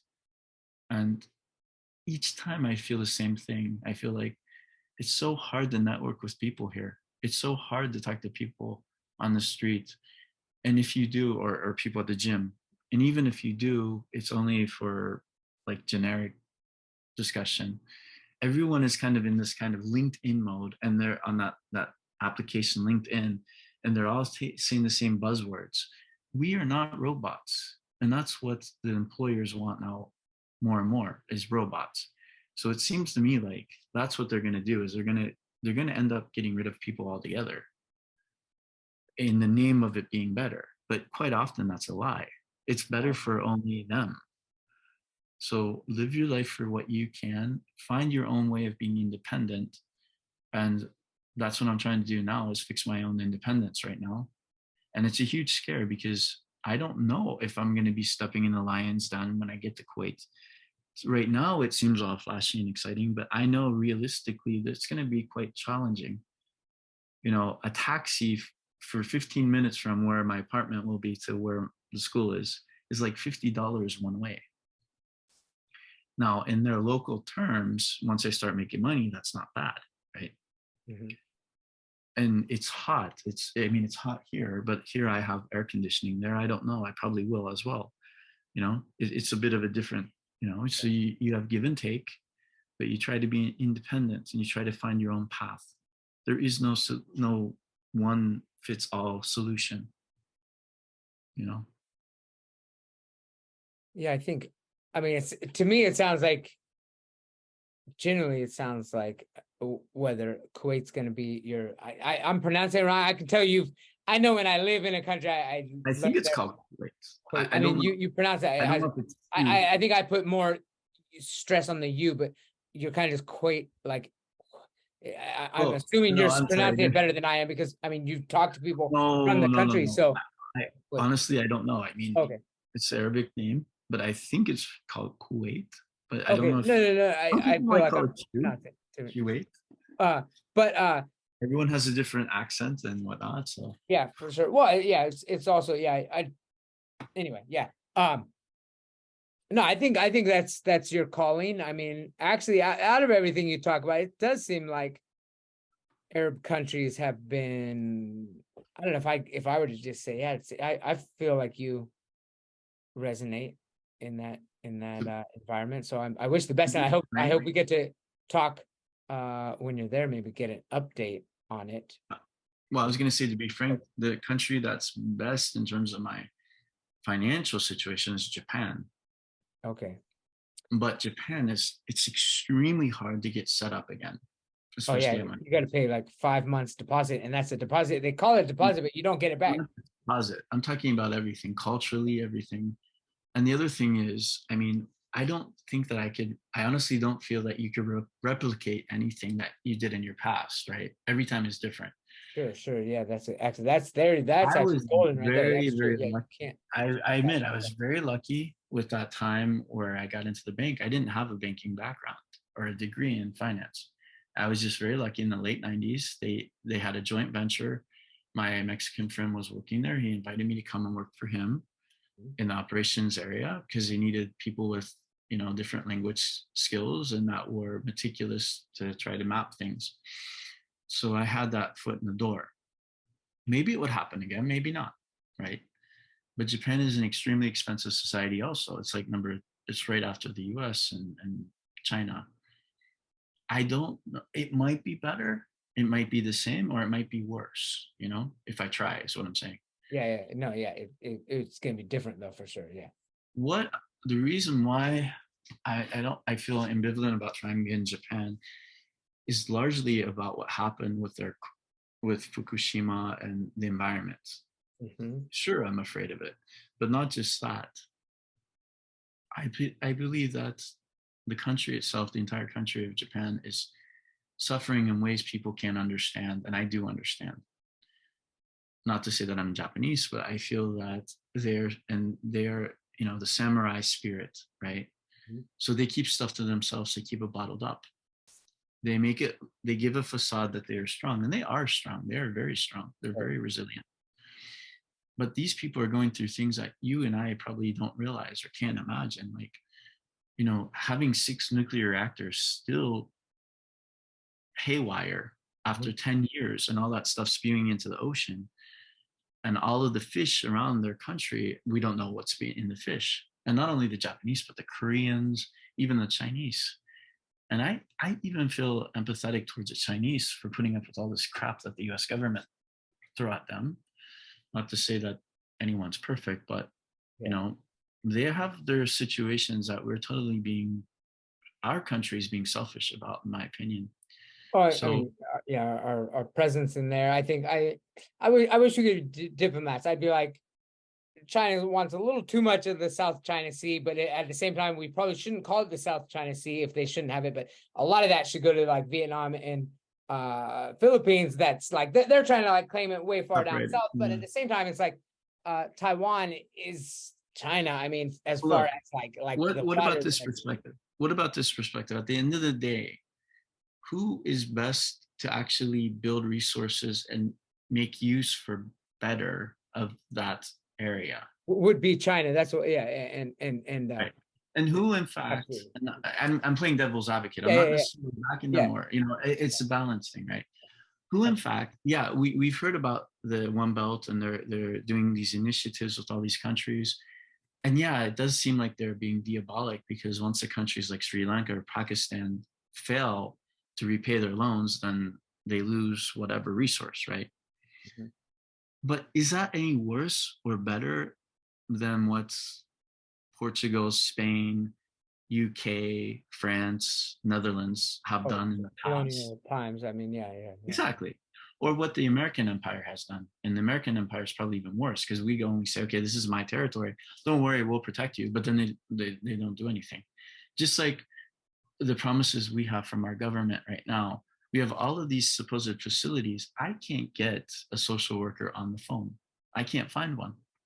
Even if I find the phone number, you call, you get an automated message, you leave a message, there's no phone call back. Let's say I get the healthcare and I try to actually use it. My God, what kind of healthcare is that going to be like?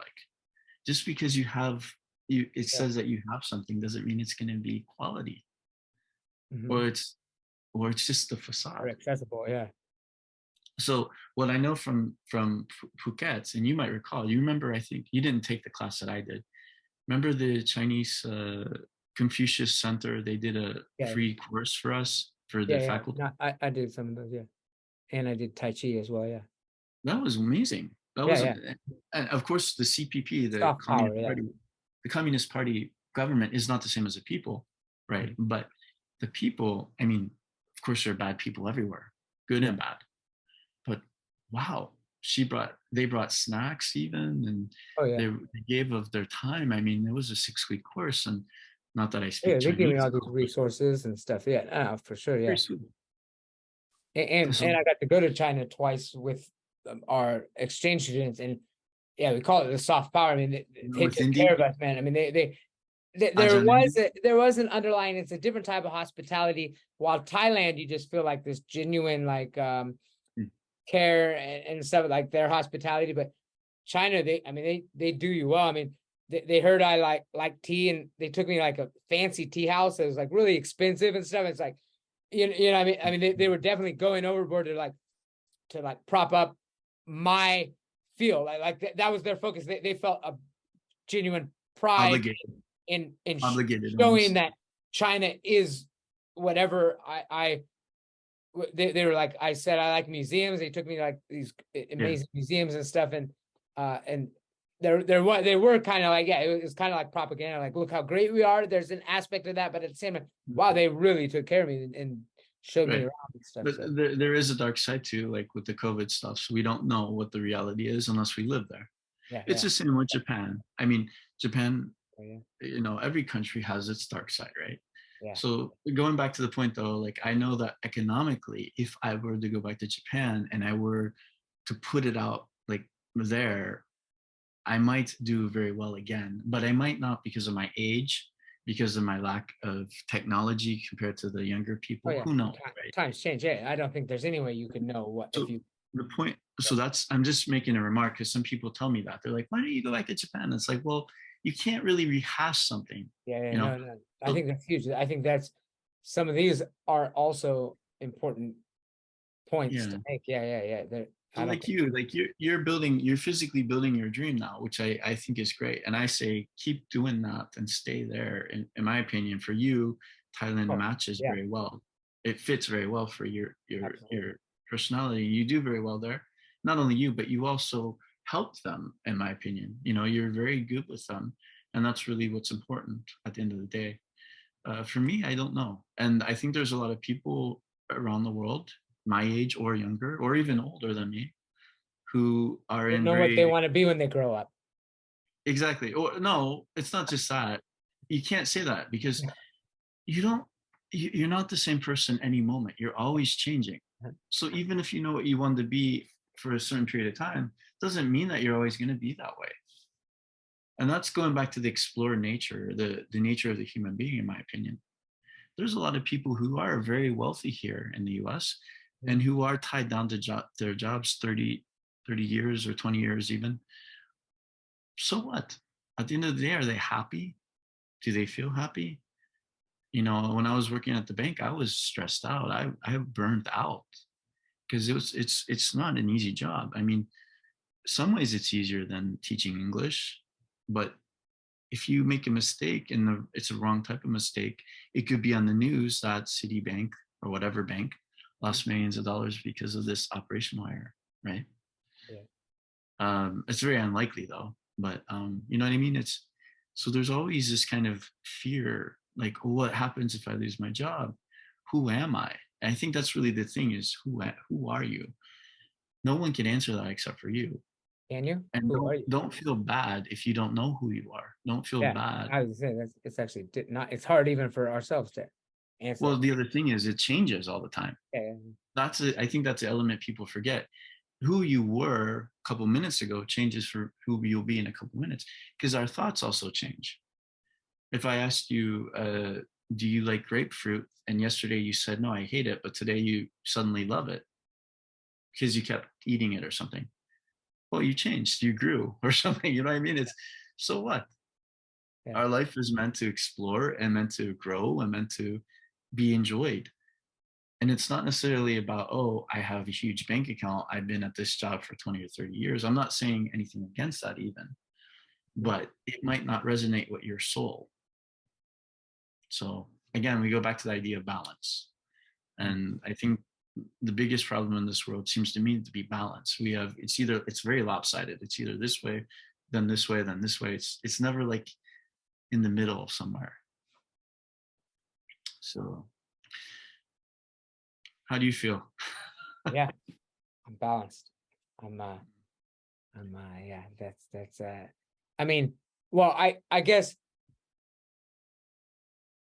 for me it is I did have a nomadic lifestyle for a long time, and now I have found, I mean, I don't want to, I guess the part of me is saying like, though, at some point, it seems like there, you should settle down in some form or find out, consolidate your things. Again, I'm tentative to just say that as a flat out claim. I mean, Yeah. like in your case, I'm looking at you. I mean, it seems part of me, like watching you, listening to you, and talk to you, I'm thinking like, I mean, is this Kuwait is just going to be 6 months, 1 year, 3 years, or is there a possibility I that pray to God it's is longer, there a but possibility that you could? I mean, do could it you? be my dream site? Could it be my dream site, or it could be hell, right? Yeah, I But mean, or it's are kind of you like even that. seeking a dream site? I mean, do you think there is? Is there? Do you have the hope that you will find the place that you can sit down, or do you feel like you're always just going to be on the run, and that's your nature, and you're never going to? I think that it's kind of like that song by Sia, Chandelier, where you're hanging by a chandelier every moment. And I think that that's part of life. I think, I mean, not everyone, most people don't want that. Most people want a very stable life where they have this little scope where there's not much change, right? For me, it's like, all right, well, I've accepted how my life is. I don't know where my path is going to be, but I have a feeling, and I won't tell you the direct, the way that I would die. I have a feeling of how I will end my life, which will probably be overseas, and it will probably be in a certain way where I'm traveling, but I'll be happy with it Yeah. and Okay. Well, with the people I'm surrounded by. sure. Okay. But the other question to it is maybe you get this idea of you should stabilize at a certain point. Why? Because you're conditioned to that. Why? Because of the traditional approach that we are all mortal. Well, they're talking now about immortality. Like, what happens if people really could be immortal? I mean, maybe it's only going to be for people like Jeff Bezos. We don't know. But what if they actually want all of people to be immortal? Would you be willing to take a chip? Would you be willing to become half robot like a cyborg? No, I don't want to I be mean, that's immortal. a question. I don't want to be immortal. No. I'm Well, actually, I'm playing. I mean, for me, I mean, there's an aspect of stability, but I want to like, I actually believe that we should prepare for our deaths, and that like I want to know, I want to consciously leave my life. I want to do it through Mahasamadhi, like just meditate and leave. Like I believe I'll be able to know when I'm about to die. I'll be able to feel my body is dying, and I can choose probably within weeks, maybe months or days or hours. I'll be able to like, I'll know when it's coming. It's not like I'll be in complete control, but I'll have enough control to know, like, choose to leave. Okay, I'm going to leave now, or maybe not today. And then I'll open my eyes and go about, drink my tea and eat my fruits off my tree. So it's like, I am trying to create my death. That's what I'm doing right here. I'm like actually looking to. So tell me more about you. It's not, which is good. I think everyone should at least have an idea of their ideal death. Of course, anything could happen. We could die in a terrific or horrific. I always say the word terrific when I mean horrific, but terrifically horrible, well, I guess. terrific is, yeah, the root I mean, terror, right? yeah, it is actually. So a It could be. terrifically horrible death. Obviously, we could die in ways that we're not choosing, but still, even if I die in a different way, just having the image of how I would like to die has really aligned me with a lifestyle that I want to have. So it sounds like you do have an ideal death, at least, like, or I mean, like a kind of the way you'd want to go. So as long as Yeah. however you're living is in line with that, I think you're all right. Yeah, and I don't really want to go into detail because some people might pass judgment on what type of Don't worry, person. we're almost Some we're like an people hour and a half deep. think that you have Nobody's to be. listening. It's just me and you. It's just me and you. Nobody else is here. I am gonna post it, but Yeah, I don't think yeah. anybody's this Well, far. no, I have a feeling it's going to be in a certain way while I'm traveling, working abroad, or traveling abroad, or living abroad, Are you gonna and it's going to be intentionally with take your own life? people. I'm sorry. Are you gonna intentionally take your life, or are you? I mean, No, like no, drug no, no, overdose or something? Okay. no. I Okay. don't take drugs. I don't take drugs. Okay. Well, no, I Um, mean, but if I that were think like the one, if you were, that could be your one thing. no. I But want I it to mean, be okay. no. I would want it to be holistic, like Okay. like wholesome, I should say. So In of other old words, I age wanna though, do I it. mean, you're thinking younger than that. I mean, you're thinking, I don't know. It depends on what my body wants, okay, really. I think okay, it's part of it. I think your body is also, its own thing. sure. And my heart's actually very good. By the way, some very good news. This past month, I got a very good news. I'm free of syphilis, HIV, hepatitis B, C. I have strong lungs. I have a strong heart. So all of this other stuff, it could be, I have to get my kidneys checked perhaps. Okay, But so I know what type of environment I would probably want it to be in. And okay, like I said, I won't go into detail because people will be like, oh, you should be more godly or whatever, right? okay. But I guess the question I What was kind of bringing up environment? is It's just not necessarily environment, but what type of people I want to be okay. around. Well, I mean, like in nature, for me, it's in nature. Like I definitely, I Mm. want to be on my land in the grass. I want to be touching the dirt, and I want to be buried I, I think I deep want to in be the ground. exploring. I want to be exploring things that I've never explored before. So, Okay, okay, that could be mm. interesting. Like so, Mount but Everest, die on the way up to Mount Everest in your with like Wim Hof in your boxer briefs. something like that, yeah, Okay, okay, something like that with my caravan of okay, close friends or something. okay, okay, Um, but I think that there are people who may be listening even still okay. who might even want to be immortal by that point and Mm. might want to be a cyborg or whatever. And I'm not saying that that's bad. I'm No, just no, no. saying, I think you have hijack to our decide for consciousness. yourself if that's Yeah. also an approach for your life, if that's going to work out or not. Mhm. Because what is the point of life? We don't know. It all goes back to this: why are we here?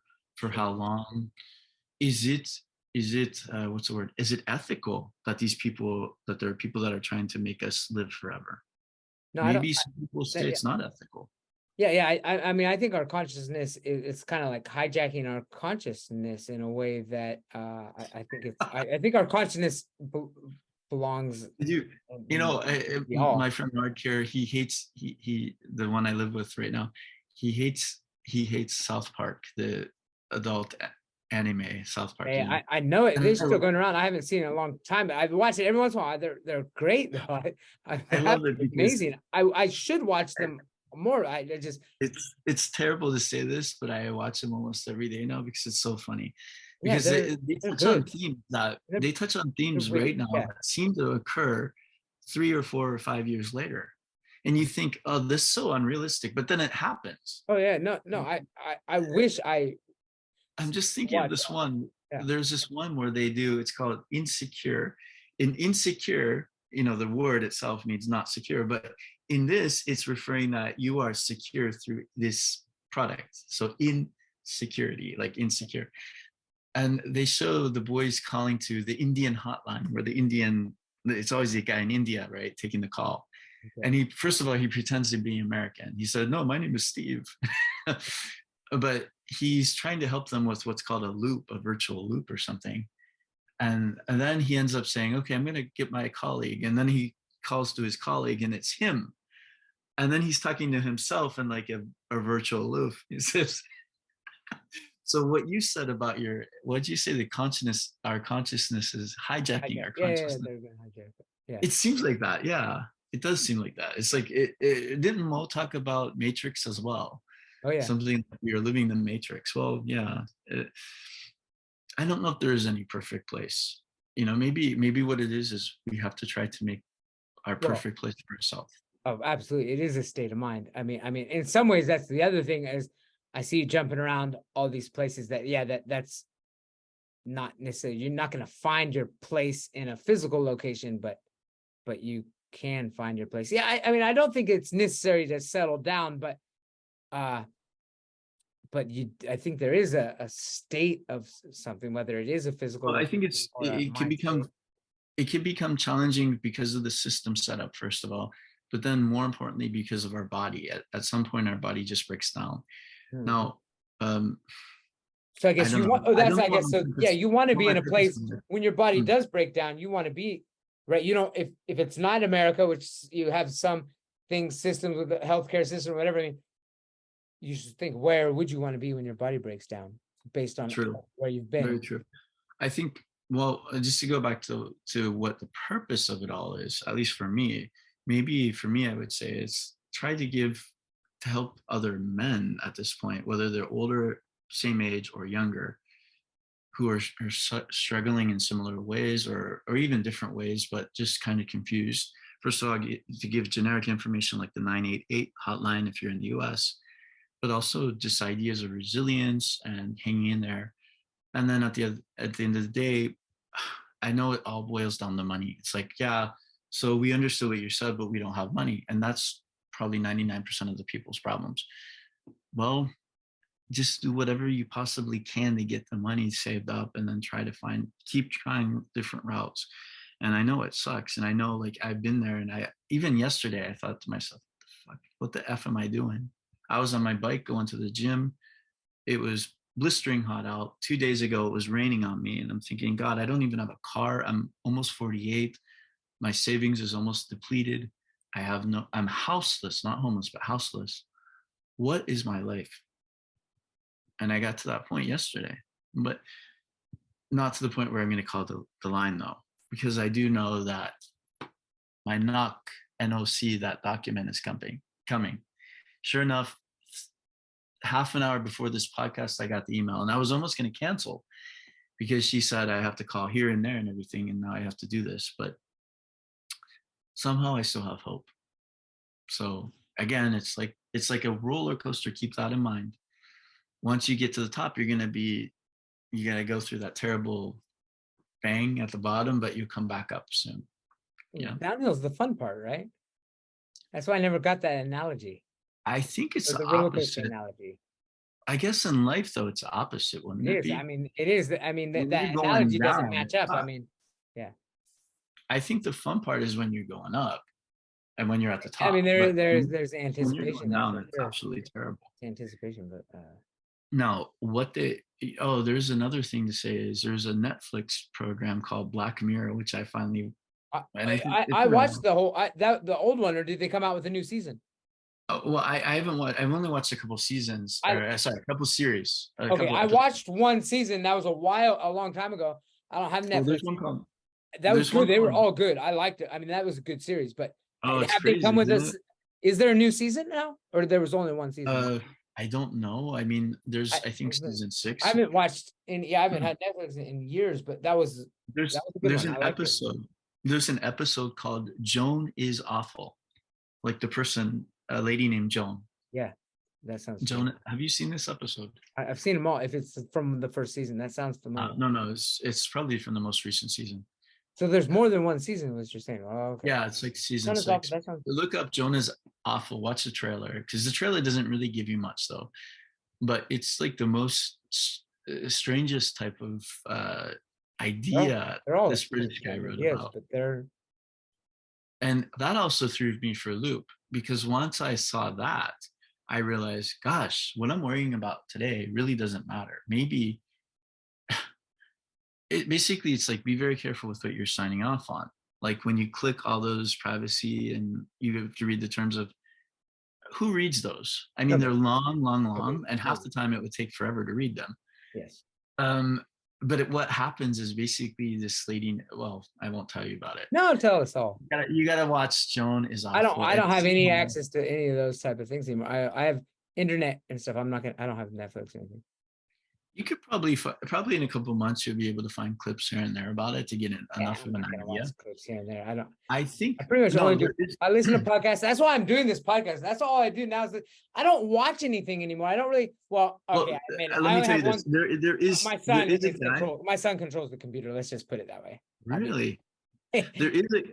If I turn something on, he'll want to watch something else. I'd rather just have it off. How old's your son? 3.5. Oh, he's okay. Well, you got through the terrible twos. That's good. Yeah. So I'm cool. I work on. I listen.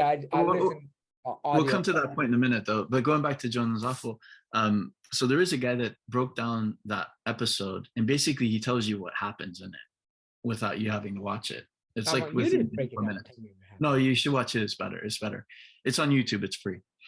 But going to your son, though, I mean, how hands-on are you about his life, or hands-off? I mean, right now as a Hands young, off. Yeah. No, that's why I don't love. I live on the land now. Of course, I come here at night.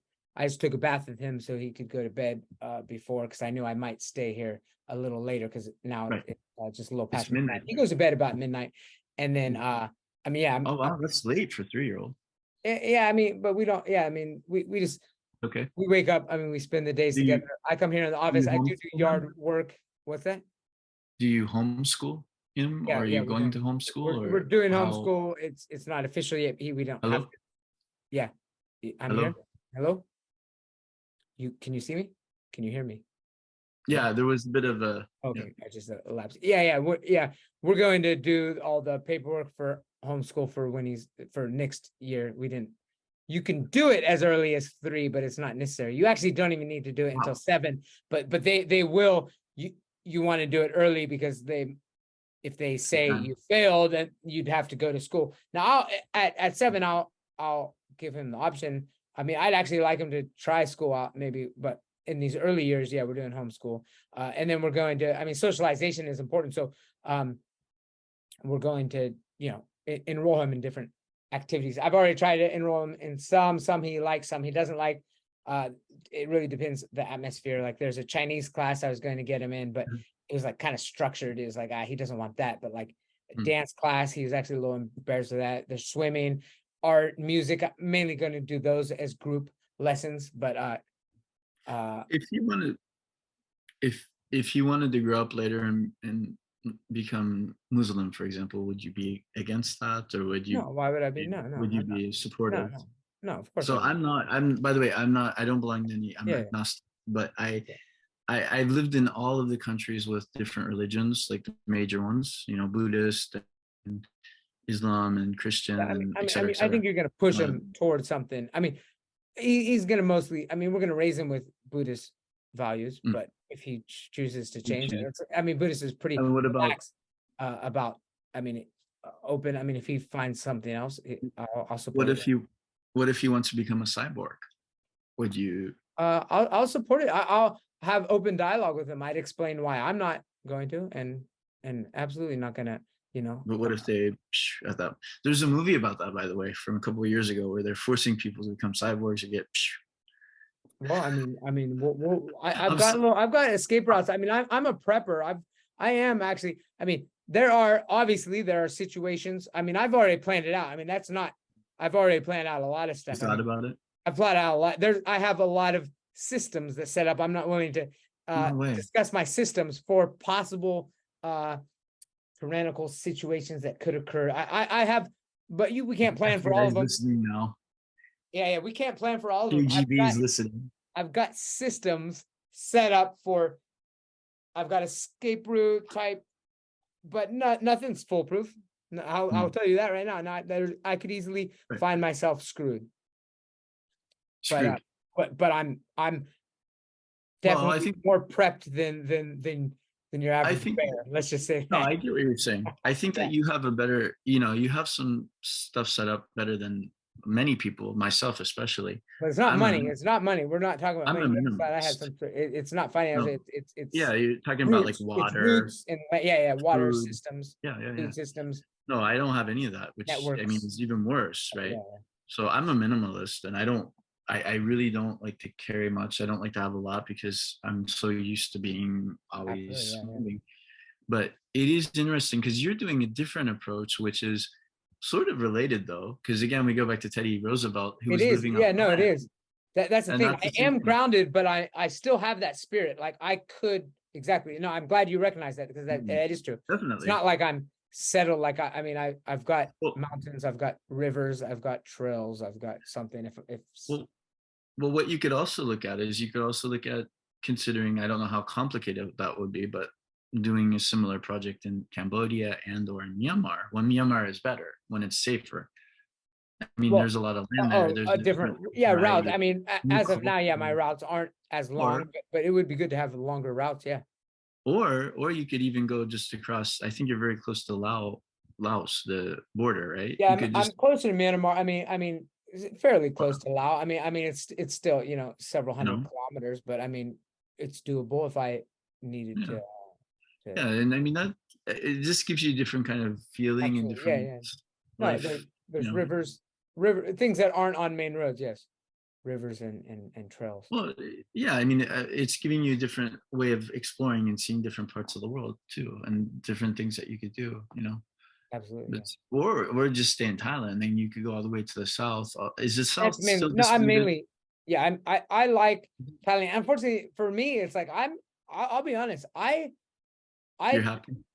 100%. I'm happy, but I'm actually scared to leave Thailand because there Mm, were people like me with families, wives, children that happened to be on vacation during the COVID, yeah. and the foreigner was not allowed back in for years, and so even just to visit, even just to go to Laos, or okay, I mean, I'm No, it's I just get what you're not worth saying. it. So, you know, because something can happen in an instant. It could be epidemic or war. At this point, at least not right now. I don't feel the world's stable right now. There could be, I mean, an act of war that like engage, like if the U.S. Mm, and China were to fight mm, in Taiwan, I think if you were out of borders could close in yeah. Thailand. You know what I No, mean? I Like get what you're it saying. could No, happen overnight. It could I get what happen you're saying. overnight if there Are was some you? military operation occurred even in a different country. I could see Thailand being like, bam, Right. I wouldn't be allowed in. So I'm not I willing understand. in the Are state of the world right you? now to leave the country. Yeah. Are you? You're a citizen now, or No, are no. you I with your mean, wife, there's or a path, but it's like this lottery how? system, they say, Yeah. and it's Yeah. you have to do all the paperwork, go to Bangkok, and and it's like only 50 people get it, Mm, and it sounds like you probably would have to pay somebody off, huh, which I'd be willing to do just to get it over with, because I have to have, but I mean, if it's affordable, I yeah. mean, maybe, you know, Right. something, you How? know, a couple 100,000 baht, maybe, Right. How do you? $5,000, it might be worth to do, but if it's something like 1 million baht or something, it's I couldn't do it. So, and I don't Mm, know what it is, and I don't know who to talk to, and I don't want to ask the wrong person, and or if you did. So I'm I am hoping that in the future there's an easier route. At this mm, point, the route just seems, I've looked into it. I've talked to like legal agencies, and they even, I'm like, what's the fee to just for you to help me get citizenship? And they're like, it's even to them, the legal, you know, legal, they're like, it's basically, it's like, it doesn't sound like there's a clear mm. route to citizenship. So even How though are it's you? possible, I've heard of it happening, it's not something I'm taking seriously as something that I can do at this point. Okay, but right now, how are you? Are you sponsored or what? Marriage visa. So it's every year, 90-day report. It's pretty much the same as a work visa. It's I You can have, get it. There shouldn't be but any reason why I can't get it because of, you know, you have but to do the 90-day reporting yeah, still. still, yeah. It's ridiculous, right? All of the, all of the Yeah. documents. It's online now, but actually it's ridiculous, man. I mean, if you stay in a hotel anytime, that hotel registers you, and then it like, then the immigration says, "Up, you never checked out of this hotel." But it's like, I didn't do it. They're the ones that took a copy, and then so I know you'd be like, "No, I'm not going to give you my passport." That's what I should do. I should tell I'm like, I don't. But anyway, Well, no, it's paperwork. any hotel in the world has to take your Yeah, and that's passport. the problem. And then That's they report you to immigration, and then immigration somehow there's no check out. So they're like, you're staying, you've never checked out of this hotel. I'm like, well, I mean, like, is there a process for me to do it? And no, the hotel is because you're supposed at to do it. Hotel They blame it on the California. hotel. I contact the hotel says immigration didn't do it. Somebody somewhere along the lines is supposed to say that I checked out. That isn't done, so I do have to go into person. It's still, I just go in person. It's a drive-through. I can stay in my car and drive. They have a drive-through 90-day report, so it's a hassle. Luckily, I mean, it's in Chiang Mai. It's an hour away. Chiang Mai is the only, or I mean, there's only one in like all of north, Thailand. northern Thailand. So if I were like in Nan or Dak or something, you know, a different province that's like Far. way in the Yeah. cuts. That's why I really do enjoy my place. I am way out there. I mean, I'm in Mm, the jungle. But I'm not actually that far. I'm 1 hour away from the city of okay. Chiang Mai, which of course has Okay. an American embassy or a consulate anyway, and Mhm. which is nice to be close to if I needed it. It has the immigration office. It has all these things that Mm, I could need. but it's Mm. far enough away that I'm out. So it's a good location for that. Well, I think it's because you checked in the Hotel California. That was Double a check. joke. I can never leave you. Yeah. So I So mean, yeah. is your wife a stay at home, or does she work? Well, Or we stay at home. No. We stay at home. I only 'cause you work online. mentioned, I only teach. I teach now. I open my Saturday. well, no, you mentioned earlier that she had a hotel before or That was something. in Phuket. That was in Phuket. And it wasn't, it was owned by a Danish guy, owned the title of the hotel. Like, foreigners can't own property. So he Mm. owned the title for 20 years. It was a 20-year lease. And then that's how most of the foreigners that own hotels in Phuket, they bought it as a lease for 20 Mm. years or something. And then so Okay. he was just kind of he owned it, but he didn't do anything. He hired Thai staff to run it. So she was the manager of it, and she was Mm. making good money off that. But that lease ended, and then it's not his anymore. Then a Thai person comes in who it's actually owned by a Thai person. The Danish guy just had the 20-year lease. And then I might have details wrong, but essentially when that lease ends, then that Danish guy's out. The Thai guy that owns it comes in and can do whatever he wants with it, resells it to somebody else. Basically, at that time, it was just like pandemonium. Everything was falling apart. People were, you have like different people stealing stuff, taking stuff. It was just basically getting like thrown out. And then all of a sudden, this place is just like everyone is just, so she just wanted to get out of that. I mean, she was making good money as a manager, but once it got into like the owner and the lease owner, they fought over, because he put money into it during that time. So he's like trying to rip out the furniture maybe that he installed or whatever. And then the owner said, no, the things that are in here are mine. So it just got really crazy. And then she just stopped at that point. And then at that point, I was like, well, we're not really making money. That's why I'm a minimalist. There's all that bull crap, I don't like.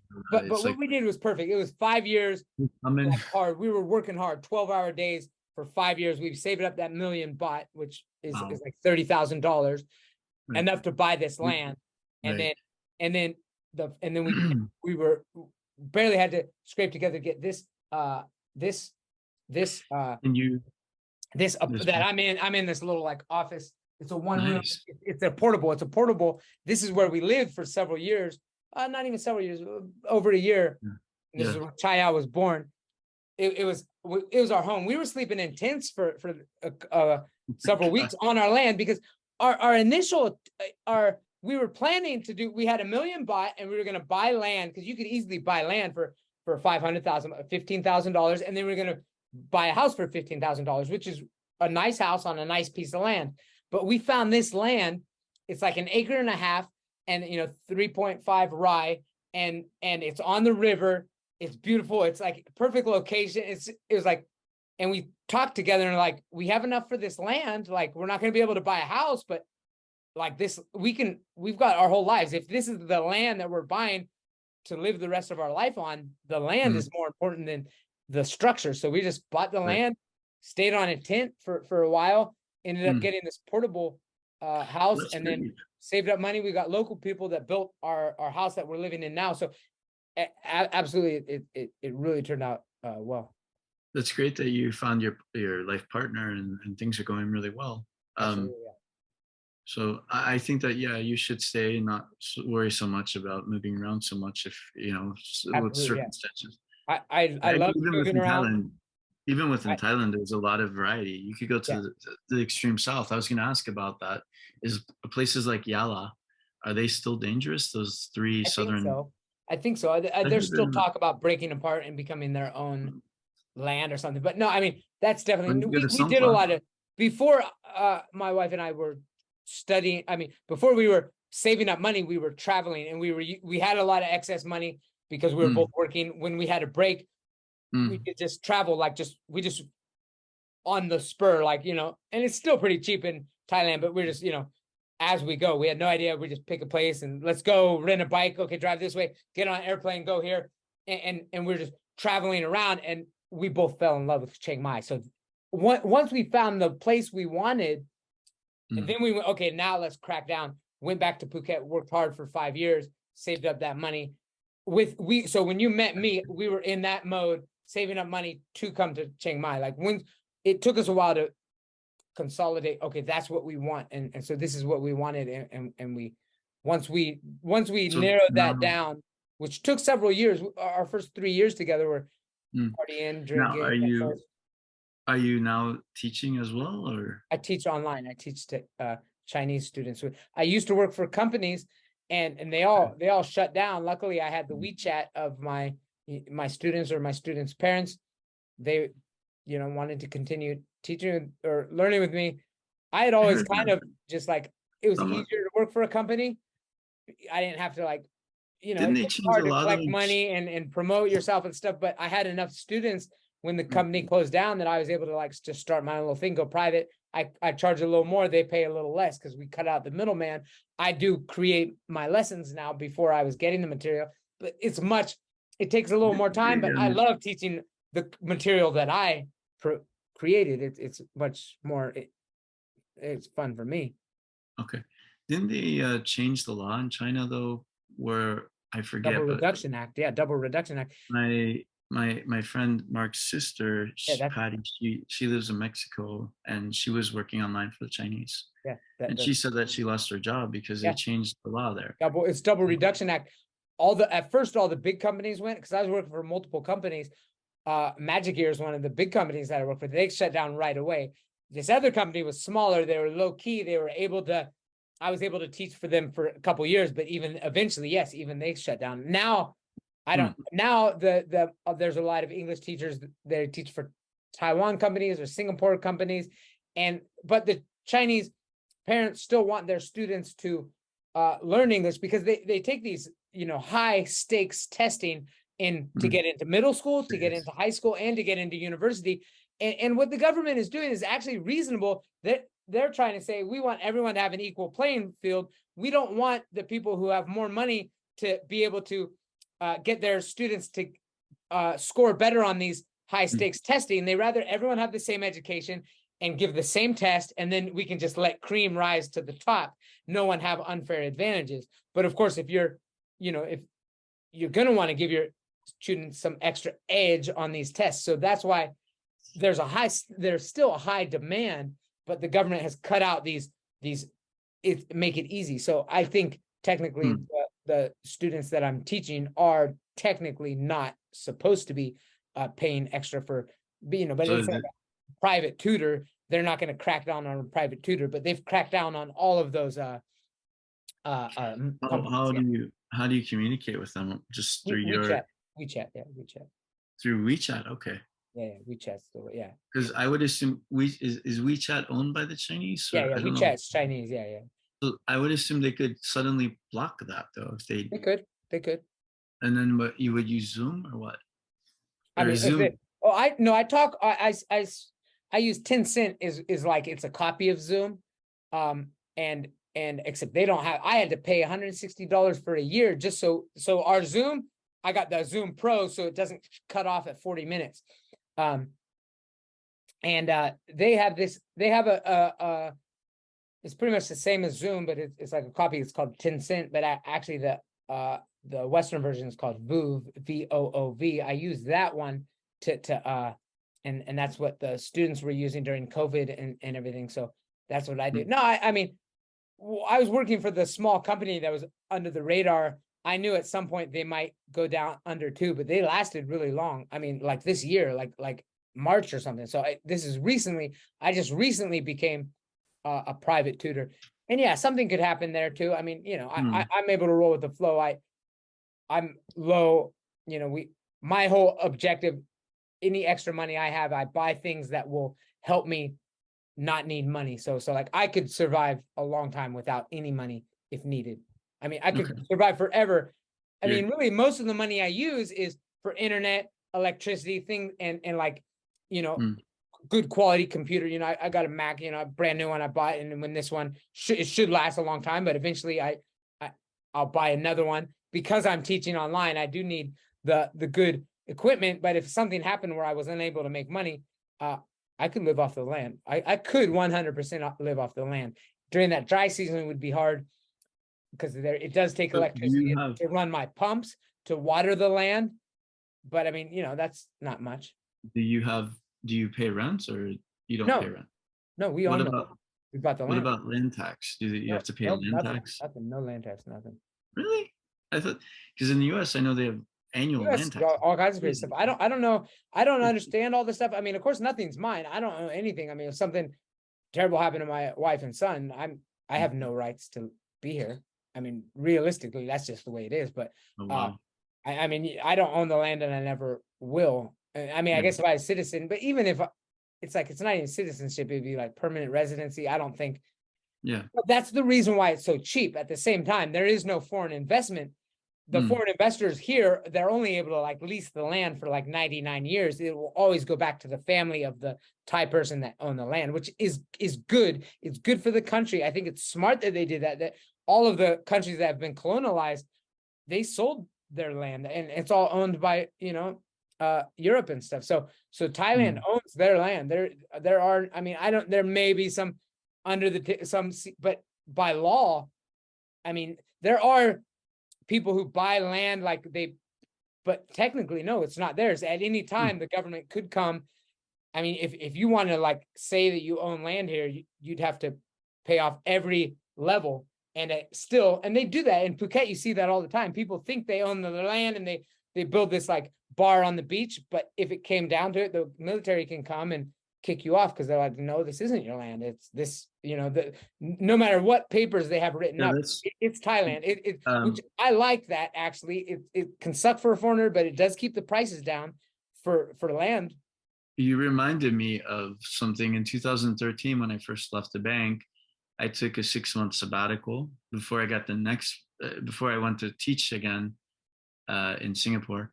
And I was in Bali for 6 months with my partner, Indonesian. And we were considering, because at that time I had the payout. I had quite a bit of money at that time. No, I not, but I was very lucky. But I remember talking and saying, all right, maybe we'll buy a piece of land and either build something small or do a business. And Indonesia was very similar like that. Like, I think first of all, it's 51% has to be under the name of a local person. It can't be a foreigner. Okay. So I would be the secondary holder, which was scary enough because I was the one who was going to provide the backing. But then the other part was, it's like a 99-year lease and you don't really ever loan it. It's like, so that's kind of why, as you mentioned, like, that's why I've become the way I have.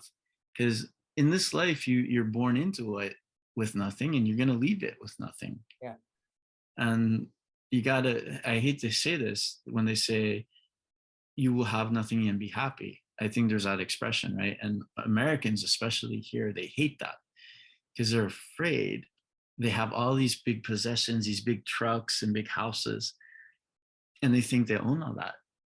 Well, maybe in some ways they do, but not really, because if they don't make the car lease, if they don't pay, whatever, the mortgage, then they don't own it. Yeah. So yeah, it's an interesting point that you make though. And I think you found your paradise, at least I definitely have for your future. Yeah, no, I have it. It's not foolproof. There are nothing is foolproof. Yeah, that's I'm willing to accept that. At the same time, you know what? Like I said, I've got other. I mean, I could be a traveling. If everything. I don't think it's gonna happen. That no, I'd be on the. I'd be like a Rorusi, the just your wife would. Your wife would anchor you down, I think. Oh no, I'm saying if would you ever? I'm saying if everything terrible, the worst things happen. No, I don't say that. Don't say that. I just don't entertain that thought. Yeah, exactly. Yeah. But if you had to, would you, even at your age, would you try to go back into MMA if it were possible? I mean, I know they have limits on age and all that because of the body. I chose my time to retire from MMA for sure. I have no desire to do that.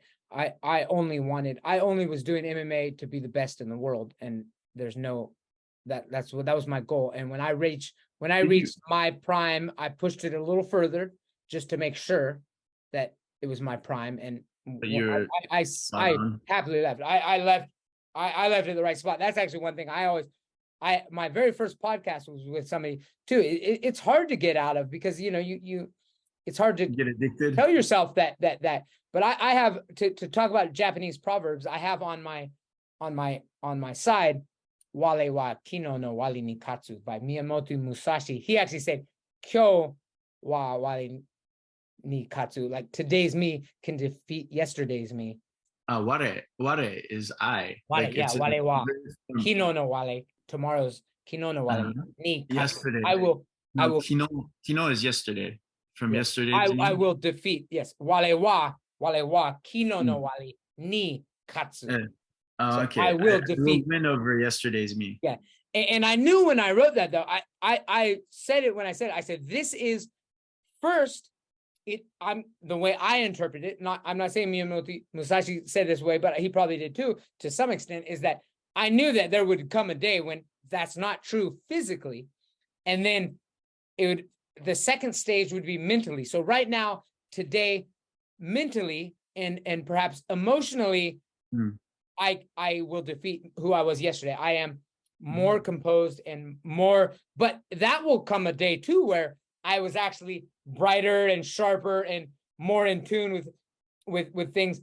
And then the final one is my spirituality. So at some point, my spirituality. So that is the way I look at my life. I'm sure why that happened. We were talking about Japanese proverbs, and then also that, or back to MMA. Yeah, I'm completely, there's no reason why I'd want to go back into MMA for any reason. Like, I mean, like somebody, I could see like somebody, it would be like somebody that I fought before that went to a decision, or like, and we'd like refight for fun as like old, like, as a fun situation. I could see something fun, but not as like, my only purpose was to be the best in the world. I wasn't, but I was ranked 23rd. It was the highest I got. You did very well in the world. And you think, I'm satisfied with that. Yeah.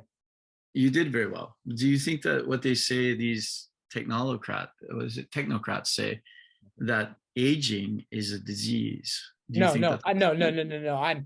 I'm you believe so that vehemently in disagreement with that medical model of, I actually wrote papers back in 2018 that talked about this concept of treating age as a disease is not only, it's just so, I couldn't be more against that mentality, because to me, like I said, it is this natural process that goes from physical to mental to spiritual, and that spiritual continues until death.